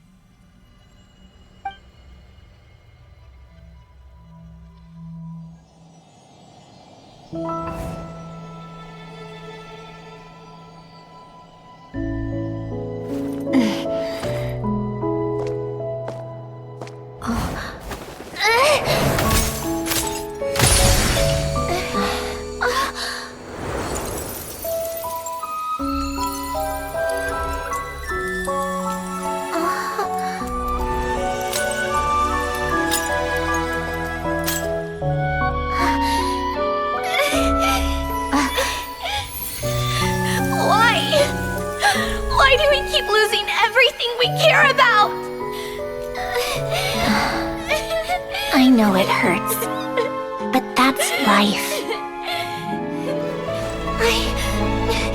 I wish... I know. I've always known.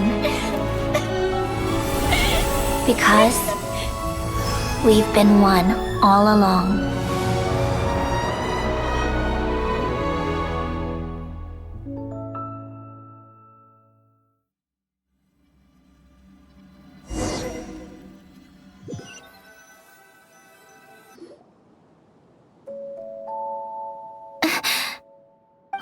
Sandrone! I'm fine. It's okay to cry, you know. Cry? You've gotta be kidding me. Save the comforting for someone who needs it, Paimon. The emotional side of my core algorithm. My emotion module has always been fully developed and operational. Ellen tried to tell me that too. I've just chosen to ignore her voice all this time.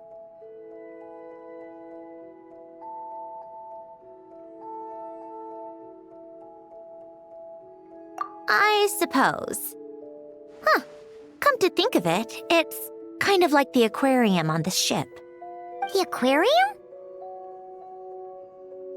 The old me took one look at it and saw something I would inevitably lose. So I stopped putting in the effort. Then, one by one, the fish all swam away, and the place became even more bleak and depressing. Pretty pathetic, right? Don't say that. A lot of people would feel the same. It just shows how much you care about what you have.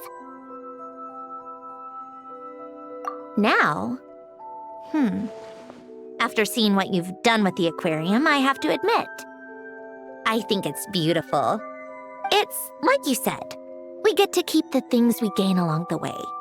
And those are things that can never be replaced, because we choose to hold them in our hearts. Well said. Besides, I've already died once. I'd be stupid not to make the most of this second chance. Right.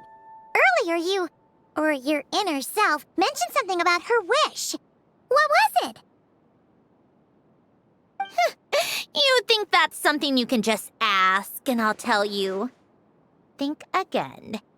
I may have accepted my emotional self, but I'm not about to go all soft and mushy on the inside and pour my heart out.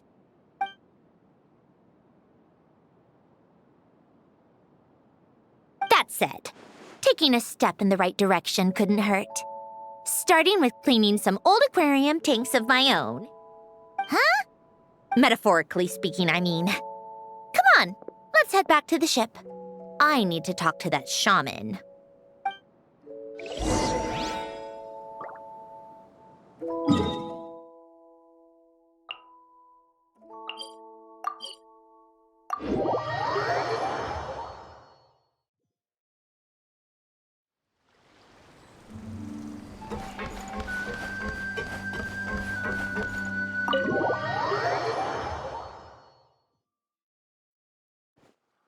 Huh?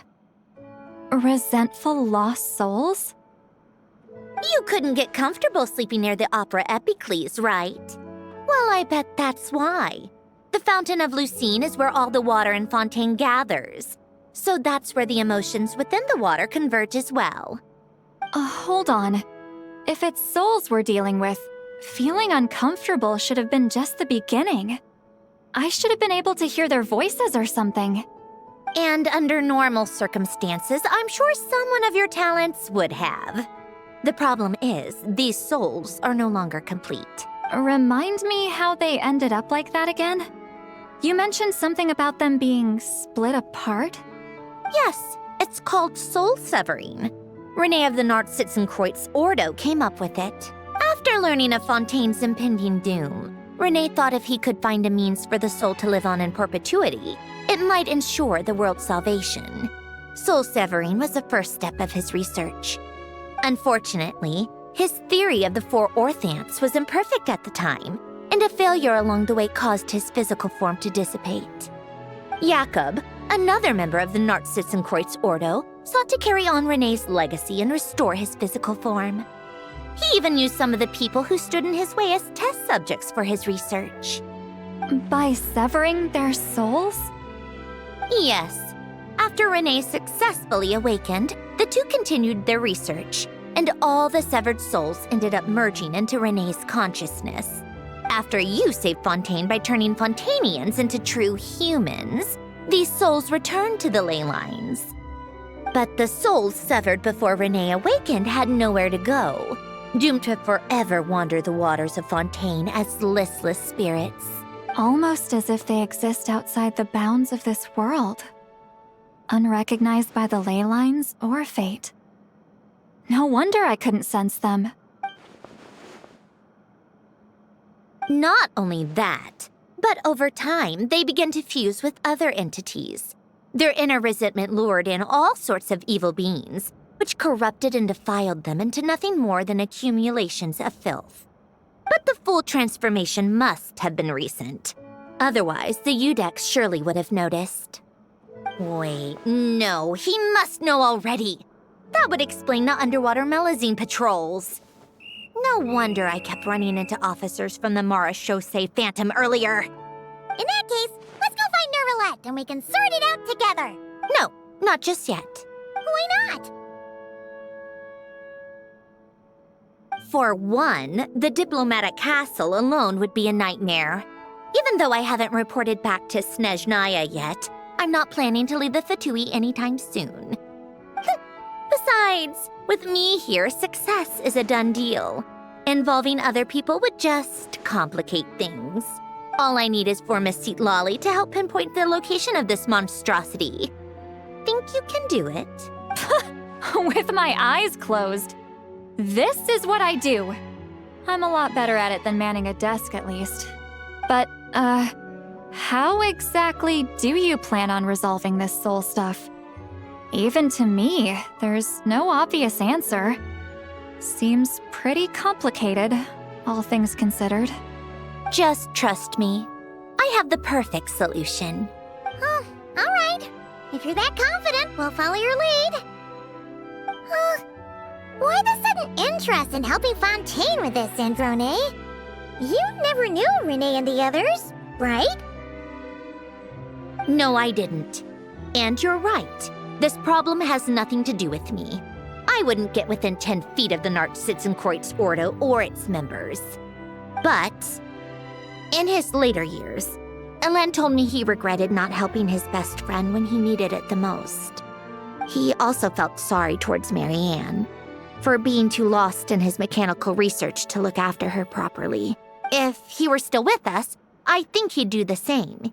He might have a few choice words to say about it, but even after everything, he wouldn't leave his friend's mess for someone else to clean up. Friends shouldn't hold grudges or leave behind regrets. Fixing what happened between him and Renee was one of his greatest wishes. All I'm doing is fulfilling it in his stead. You know, you really do seem a little different now. You mean everything that just happened wasn't for nothing? Why, thank you for pointing out the obvious, Paimon. Just washing off the grime of the past. Turns out, a lot can build up after being ignored for so long. What's this about aquarium tanks all of a sudden? They go off on some grand adventure and what? Now they have their own private code? Stupid. All right then, Seatlolly. Tracking this thing down is up to you. Huh? Oh, right. No problem. You've got this, Granny Eatsley! You! Come with me to Hotel de Boer for a drink. Right now. Why?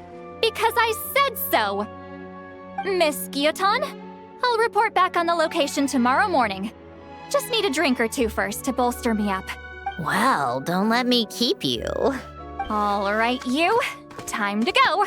I've got scores that need settling. Huh?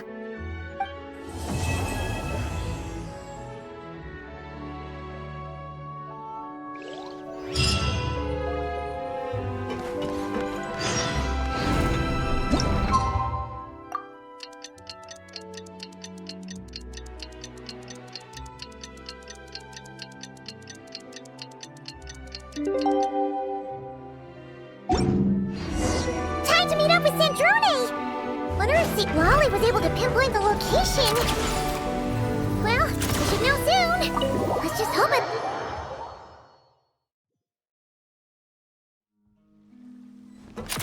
Pick up the pace. St. Lolly sure drank a lot last night, huh? Wonder if she's even awake. Good morning. Ah! Columbina! Oh, you sure know how to make an entrance. What are you doing here? We just finished filming a last-minute scene, so I came up to get some fresh air. The others are still down below discussing what the final scene should be. You mean, how it should end?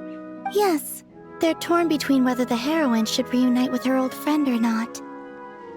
Ah, because the whole point is that she came to her friend's homeland to search for her, right? Oh, Paimon almost forgot the plot! Yes.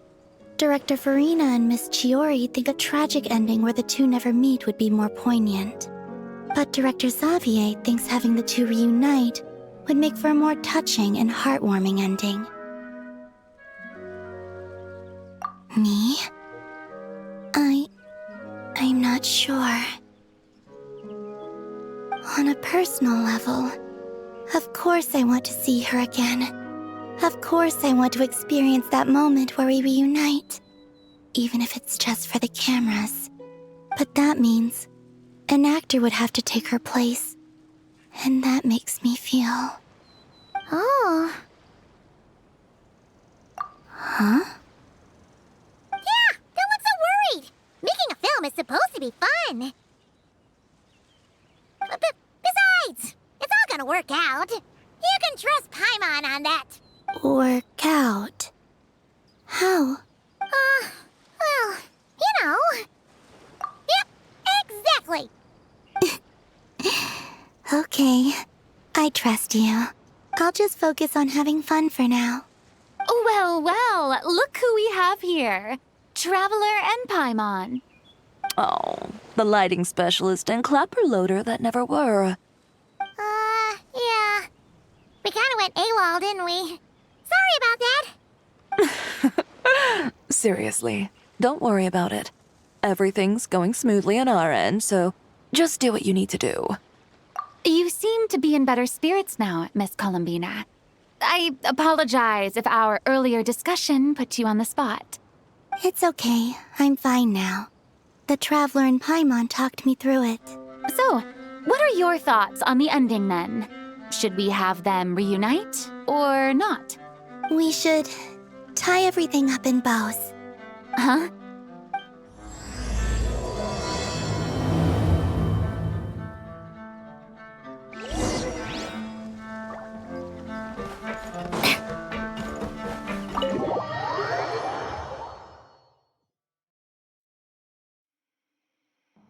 Say, Lolly! We're here!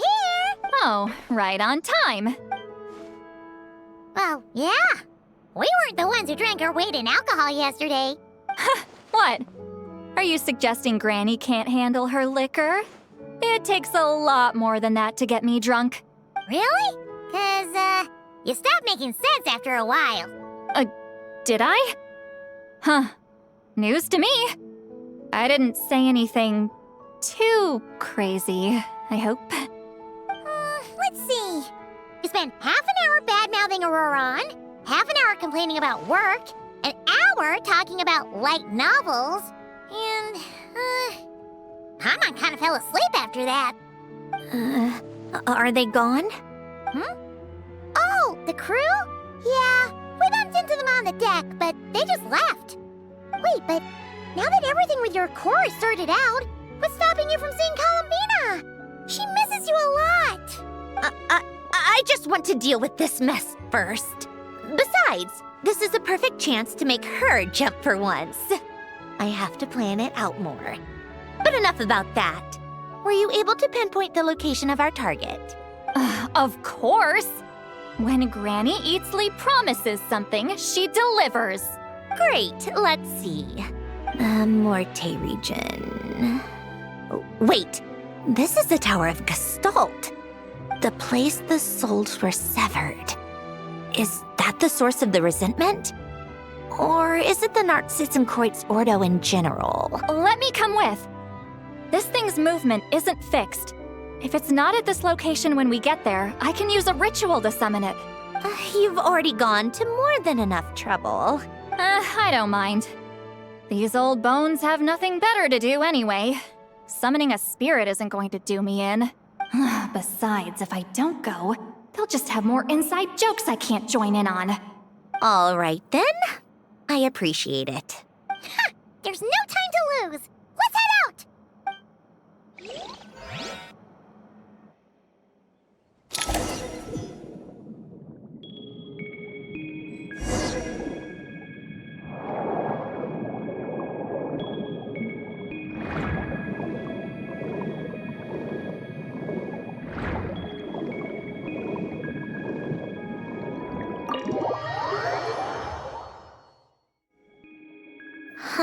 No sign of it so far. Should I start the summoning ritual? Let's drain the water from this floor of the tower first. It'll make it easier to move around. Wait, we can do that? Of course. Alan and Renee both saw the future that awaited Fontaine and even shared a few methods for waterproofing buildings. The principle behind it is, not important. Just unlock the mechanisms in the order I tell you.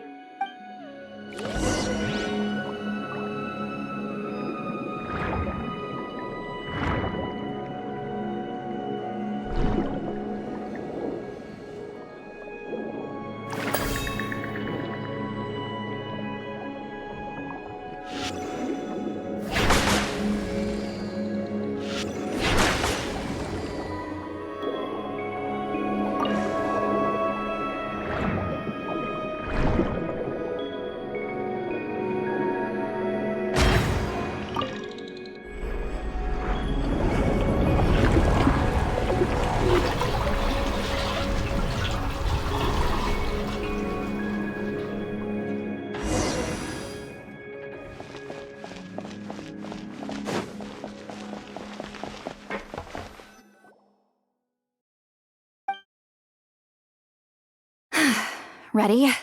Yeah. When this thing appears, I'll try talking to the souls inside. But more than likely, they've already been driven to madness. If communication fails, we'll have a battle on our hands. In that case, Paimon better find a hiding spot. If a fight does break out, I should be the one to deliver the final blow. Trust me on that. Understood. All right, I need quiet. Wandering spirits, drifting along the tides. Hear me now. Broken souls, silenced, torn apart, and forsaken. Follow the traces of the past, and return to us. Let resentment recognize resentment. Let vile entities be drawn together. And in this place, take form once more.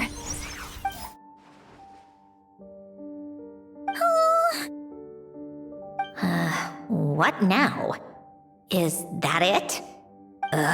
This is exactly why I deal in math, not magic. How are we supposed to know what stage the spell is at? It's like there's no logic to speak of. Mechanical science is so much easier to... Watch out!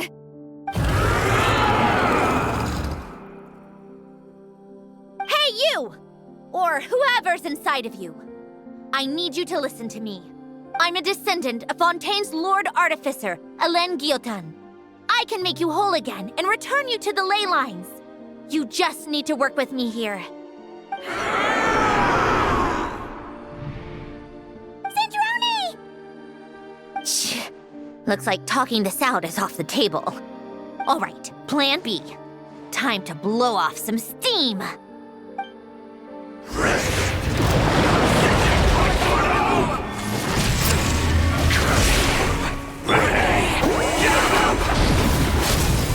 You're cursing out the wrong person! I didn't even know this!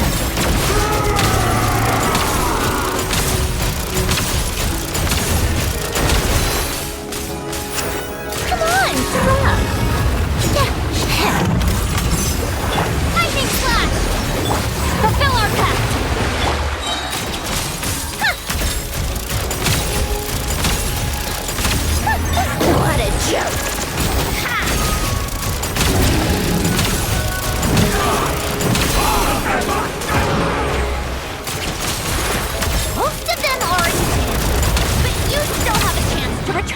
ley lines and reunite with your families. Just work with me here.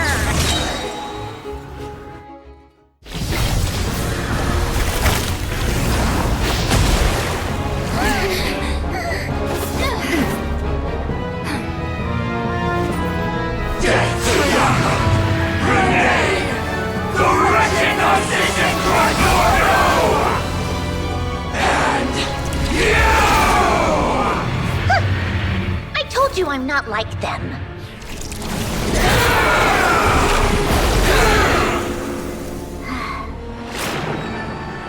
I'm stronger. Inverted. World formula. Reversion.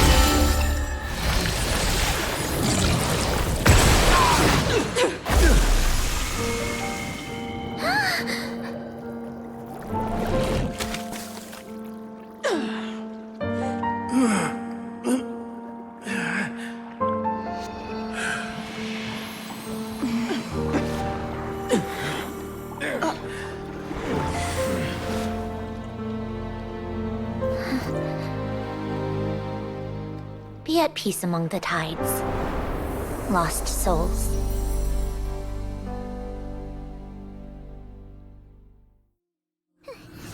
Is it over? Yep, told you it'd be a piece of cake. How did you do that back there? That creature was nothing special. Add a bunch of souls with nowhere to go, a touch of malicious energy, a few impurities, and a whole lot of resentment. And that's what you get. All I did was separate the original souls from the rest of the filth, allowing them to be accepted by the current rules of the world. The principle behind the world formula is divergence. Starting from a point of origin, it deconstructs and reconstructs the possibilities of the world to find certain answers. So, it would follow that reverse calculating the world formula allows us to achieve convergence and restoration instead. Using a numerological array, I was able to do just that. It's similar to the concept of homological reduction in mathematics. I reduced them to the basic fundamental essence of their being without changing their underlying nature. That meant... never mind. Judging by all the blank stares, I'm guessing you don't actually care. I think I finally understand how Outlanders feel when I ramble on about shaman stuff.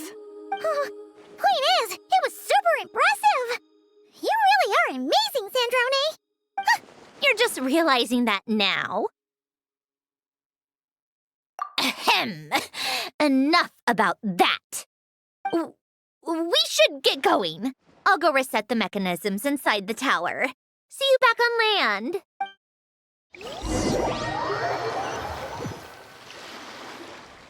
Well, that's one old mess for the books. Glad to have that over and done with. Feels nice to do a good deed every once in a while. You helped everyone out a bunch and not cry, too. Kinda seems like you're just a good person at heart. I wouldn't be so sure. I'll be heading back to the VIII soon enough. You two are too trusting sometimes. Fine. Just don't say I didn't warn you when it comes back to bite you. Well, where to next? Back to the ship? Yeah! Your personal business, the Narcitzenkreuz thing, it's all resolved. That means you can see the people that need seeing now, right, Sandrone? Oh, everyone's gonna be so happy you're back! You wouldn't catch me dead admitting to this before, but... yeah, I really have missed everyone. Columbina's a special case, though. This time, I'm definitely getting her back for all her annoying antics over the years.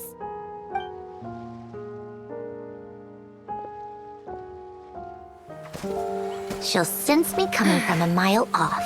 How am I gonna...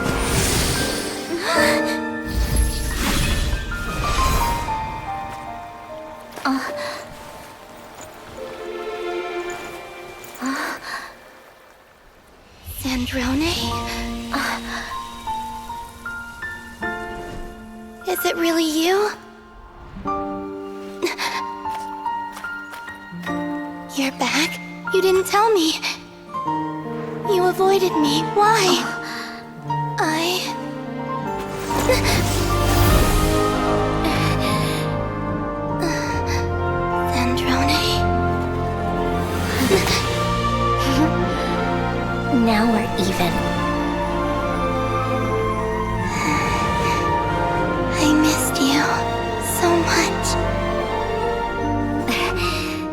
That makes one of us, idiot. I'm here, Columbina.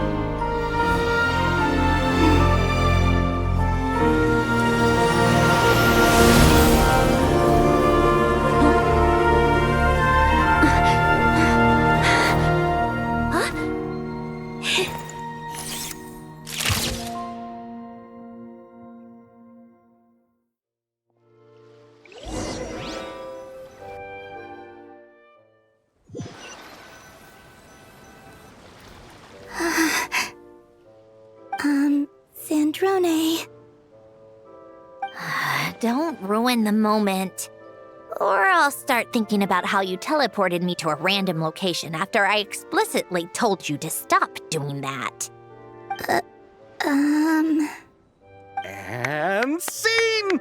Bravo! Bravo! We got it! This is exactly the ending I was hoping for. Huh? Where did you just go, Miss Columbina? You vanished! And then the next second you were back hugging this, new friend here. That was all on camera? Yeah. Well, the camera was already rolling and it happened so fast, so yeah. Hold on. This must be... Yep, my best friend. The one I was looking for. I never thought I'd actually get to see her again. I'm just so happy. Plus, the film got a happy ending too. It's all thanks to you, Sandrone. Sandrone? You couldn't stop being annoying for 1 second! Columbina!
As expected, going to the opera house is the true way to enjoy a film.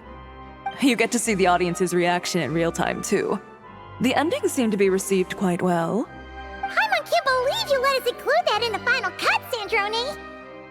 You even agreed to help us reshoot a couple of shots. Thanks a million.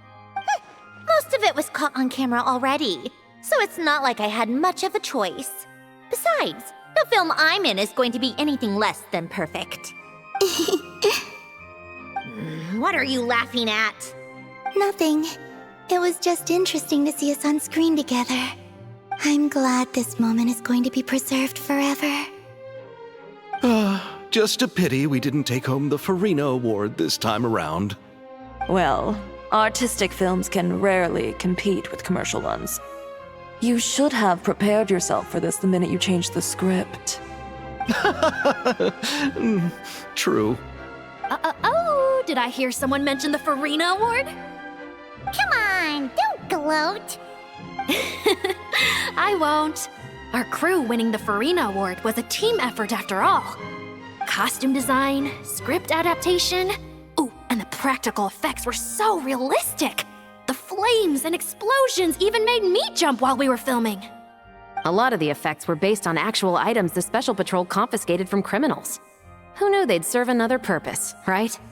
But it turned out amazing! Really brought the thrilling scenes from the novel to life. Fontaine's film industry is seriously impressive. Which film did you vote for, Silali? Isn't it obvious? Great Detective Hurlock, of course! That's the whole reason I'm here! You all should be proud, though. A lot of critics are saying really good things about your film, too. Longing and loss, searching for something even after it's gone. It's a film that makes you think about life and how important it is to explore those themes. Well, that is what the art of storytelling is for. Watching a film with friends is so much fun! There's so much to talk about! Ooh, let's throw a celebration later then! We're all old friends. Oh, we could find a place and chat to our heart's content. How about the Wingalette? That's perfect!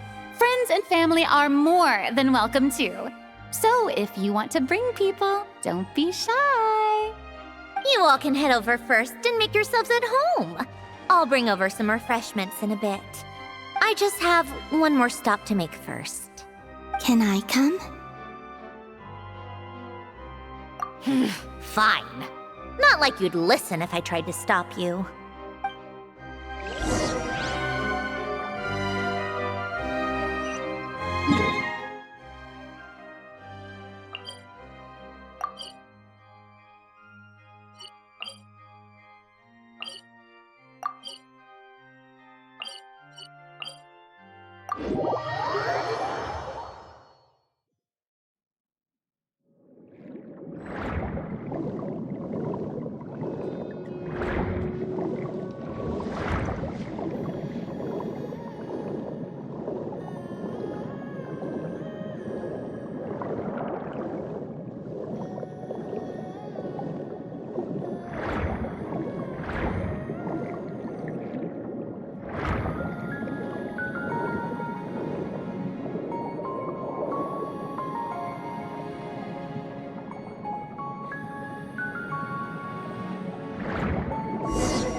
Yes. Here lies Lord Artificer, Elaine Gaeltan. This is his grave.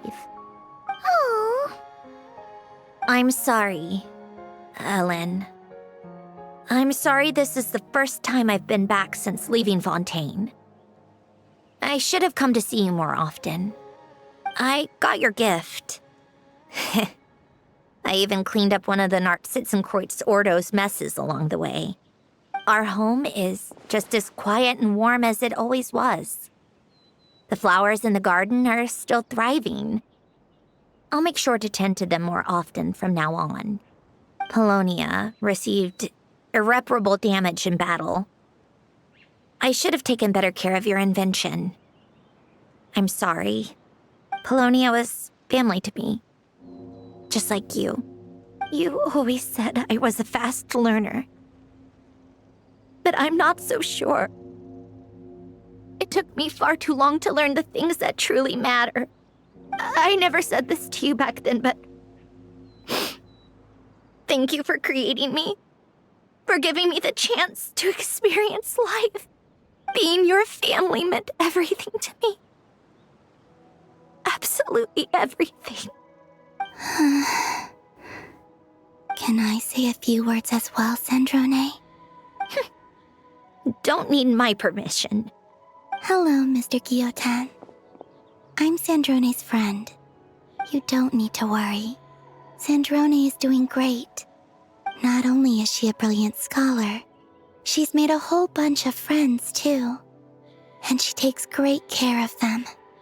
As if. She'll never admit it, but she's always there when her friends need it the most. I wouldn't even be here without her. So, if she ever needs help, her friends will be there in a heartbeat, including me. That's what best friends are for. Columbina. What else? Oh, she likes drinking bitter coffee, listening to piano music when she can't sleep. Turns out she even likes giving hugs. No, wait! Don't tell him all that! Huh? I don't understand. I didn't think you'd want to hide things from him. Well, yeah, but there are still things I don't want to say. Okay. I'll come by myself and tell him for you then. That's not what I meant. All right. Enough with the speeches. If no one has anything else to add, let's just leave it there. Should we say a few words too? Kinda seems like Columbina said it all. Oh, great idea!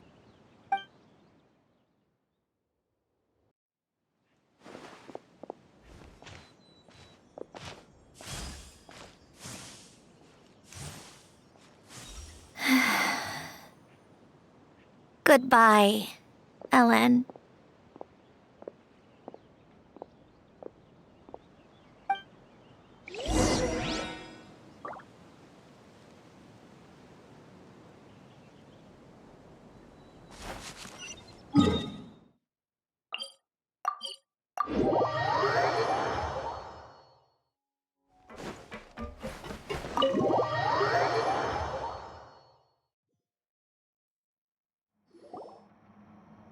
You made it! The party's already started. Oh, but, you didn't bring anyone else along? I thought you headed out to invite some friends. We did invite a friend, actually. She'll be here soon. She's even bringing some desserts to have over tea. You should join us later, Miss Farina. I do love a tea party. Then don't mind if I do. This seems like a fun occasion. Let's go talk with everyone. Good idea! We'll introduce you to all our old friends.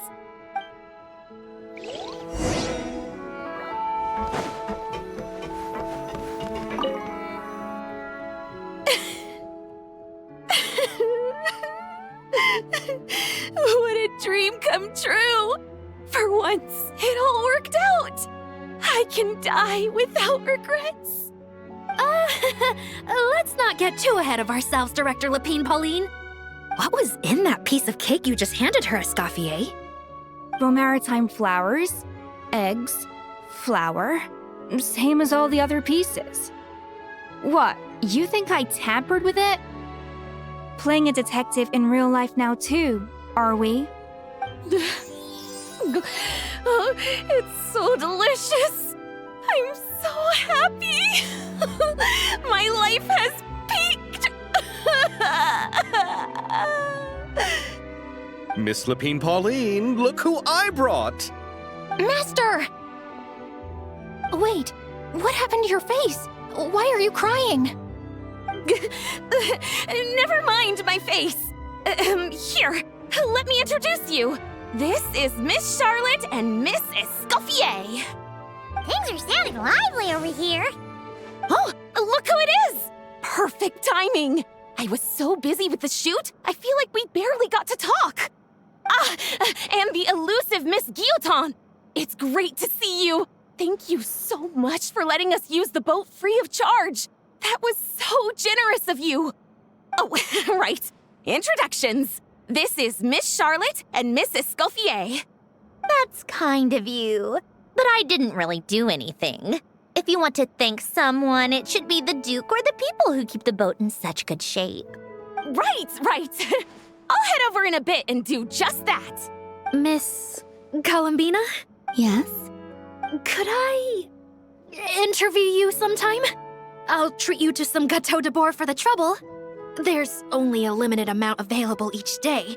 Oh, but it's an absolute must-try when you're in Fontaine. Oh, sure. Bold of you to use my own cake as a bribe right in front of me. You know what? When else are we all going to be together like this? Come on, everyone!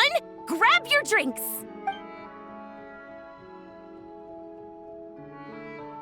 Are we going to toast? Yup!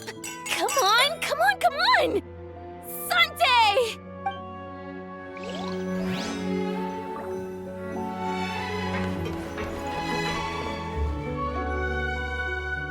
Granny Itzley, you're really not going to let us borrow these cute little stuffed toys for our magic show? First of all, Seat Lalin and Eats Papa are Chi-Chi meal. They have inauspicious stars sealed within them, and they're my helpers, not toys. But The Grin Malkin Cat and Boggle Cat box are Linny and Lynette's helpers. And they still make good partners on stage. Agreed.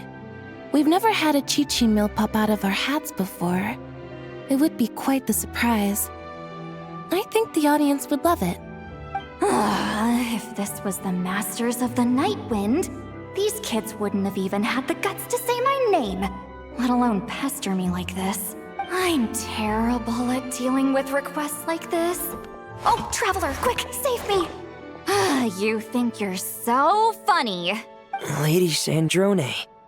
Lady Columbina. Hello. Don't look at me like that. I don't have any mechanisms for you to break. Don't be fooled by my sister's demeanor, Lady Sandrone. She's just as delighted as the rest of us to have you back.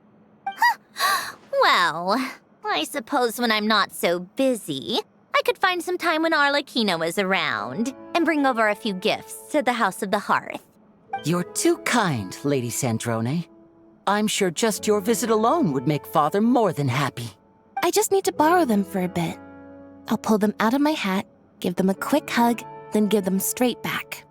When did hugging become a part of it? Oh! I could lend you pair, so you have something to hug in the meantime. He gives really good hugs. I don't need something to hug in the meantime. The issue was never the hugs. How about this? You can have 2 VIP tickets right next to each other. Excellent view. Right next to each other?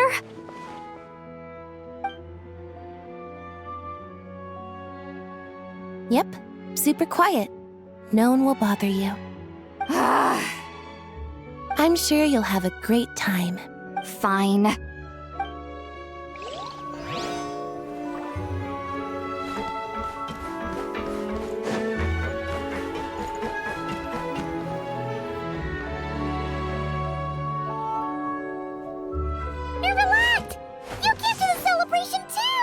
Yes.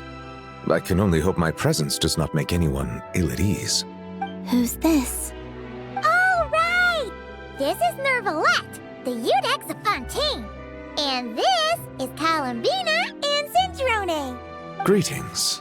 Hello. These two must be the Fatus and former Fatus related to the recent incident in Nodcry. I read about them in the diplomatic report. The Eudex? Oh, the dragon that cries a lot. Oh, well... Jeez, Columbina. That's your takeaway from all those Fatui meetings? Seriously? Is that truly how I'm portrayed in the Fatui's intelligence? You must put a lot of people in prison, then. Well, it would be more accurate to say I pass judgment on their crimes. All trials in Fontaine strive for fairness and justice, so as to avoid imprisoning the innocent. So, only the people who deserve it get sent to prison. Well, deserve is quite a subjective metric, is it not? At the very least, I can promise that in every trial over which I preside, I make every effort to deliver a fair verdict.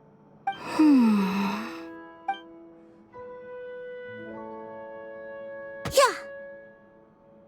Oh, for the love of... what is she doing now?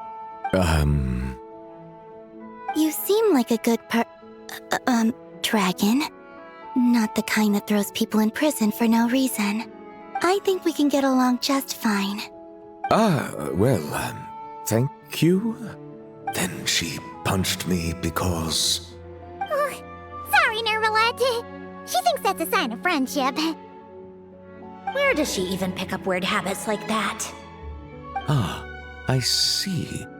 I believe I have observed people on the streets of Fontaine expressing affection in a similar manner. I suppose I now know what it feels like. Yes, quite, abrupt. You know, these two are surprisingly alike.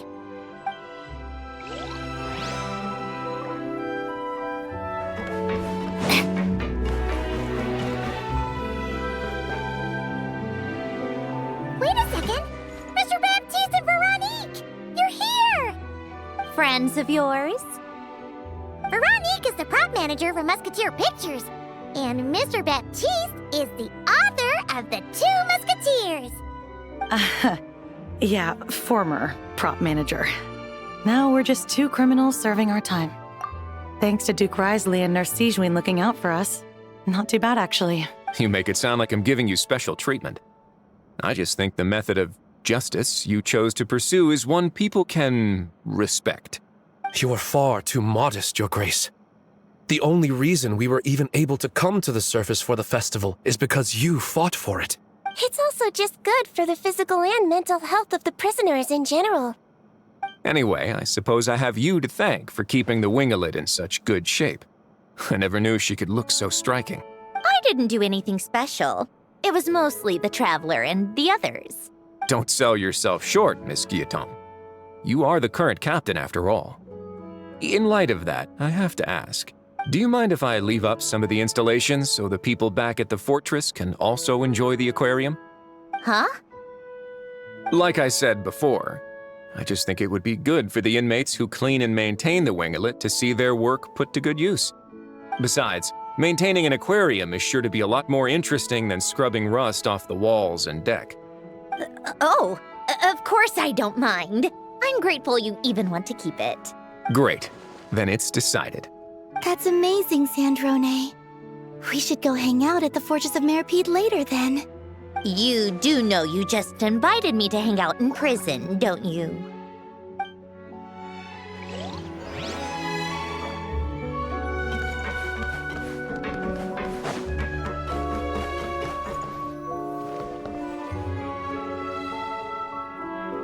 You made it. Sorry for starting the celebrations without you. No worries at all. We're just glad everyone's having such a great time. Oh, right. You've probably seen them around already, but let us introduce you for real. This is... Miss Columbina and Miss Guillotin, right? Oh, we saw the film you were in. It was so touching. Yep. This one started bawling her eyes out right next to me in the theater. I know. I didn't bring nearly enough tissues. Thanks. We saw your film too. I memorized all your names. Oh, guess we can skip the introductions then. Our effects were pretty over the top, right? Some of the extras in the big scenes were actual members of the Spina di Rosula. So basically, your contribution was creating realistic-looking chaos. That wasn't the only realistic aspect. Miss Chevres and Miss Emily were also kind enough to lend their expertise on criminal investigations and forensics. Oh, it was nothing. I was just honored to take part and help out. Wow! No wonder your film turned out so good. You basically had an expert in every field. Talk about a stacked crew. Oh, speaking of, want to join in on a round of tabletop troupe later, Miss Columbina and Miss Guillotin? I mean, what better place for a party than a party? Here we go again. That sounds interesting. Yes! Persuasion successful! What about you, Miss Guillotin? I guess one round couldn't hurt. Critical success! Oh, looks like Arlecchino's here. Come on, Columbina. Let's go have ourselves a tea party.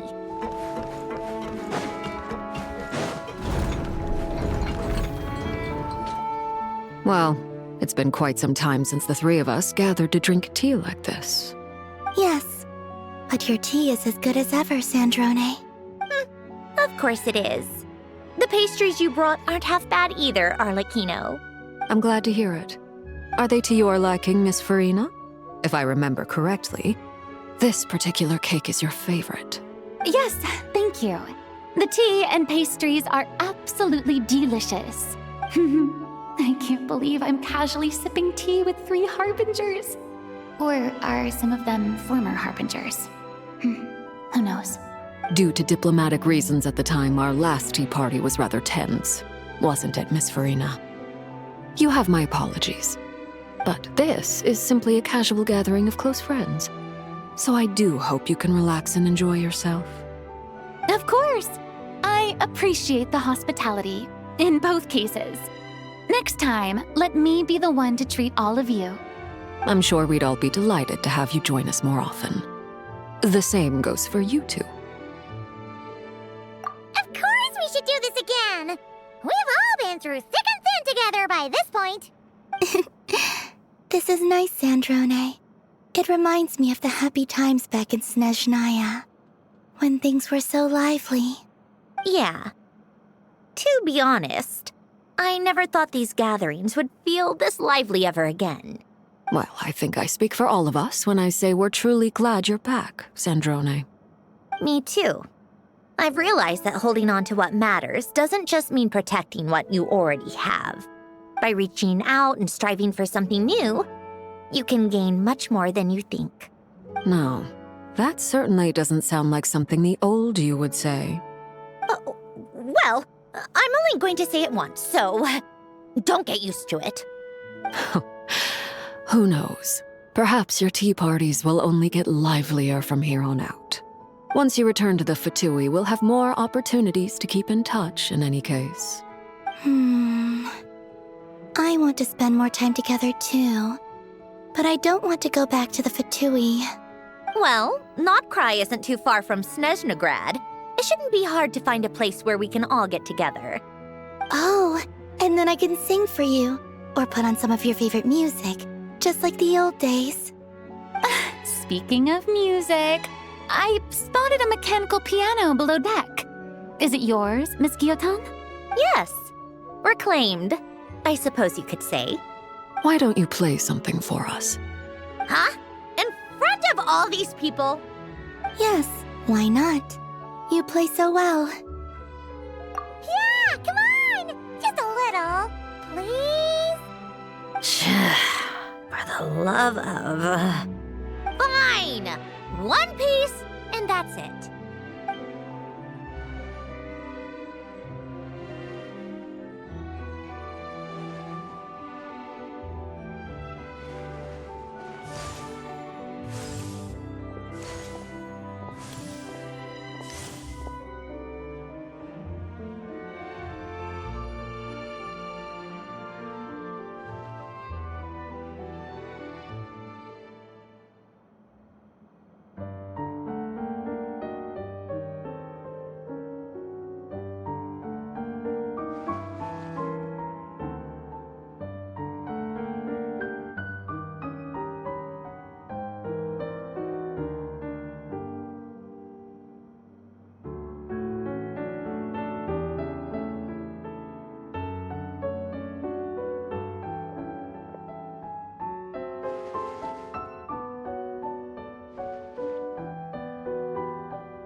Musketeer pictures. Everyone ready? I'm not sure I should be in this one. Of course you should. You might have primarily helped out another crew this time, but you're still a member of Musketeer Pictures. All right, thanks. I'll still stand a bit off to the side, though. Can I be in the picture too? Of course, Miss Veronique. I would have loved to have you in the last one, too, if circumstances had allowed it. Thank you, Director Xavier. Do I really have to be front and center? You're one of the lead actors! Of course you do! Nervous, Sandrone? No. All right, look at the camera. And 3, 2, 1. Musketeer Pictures!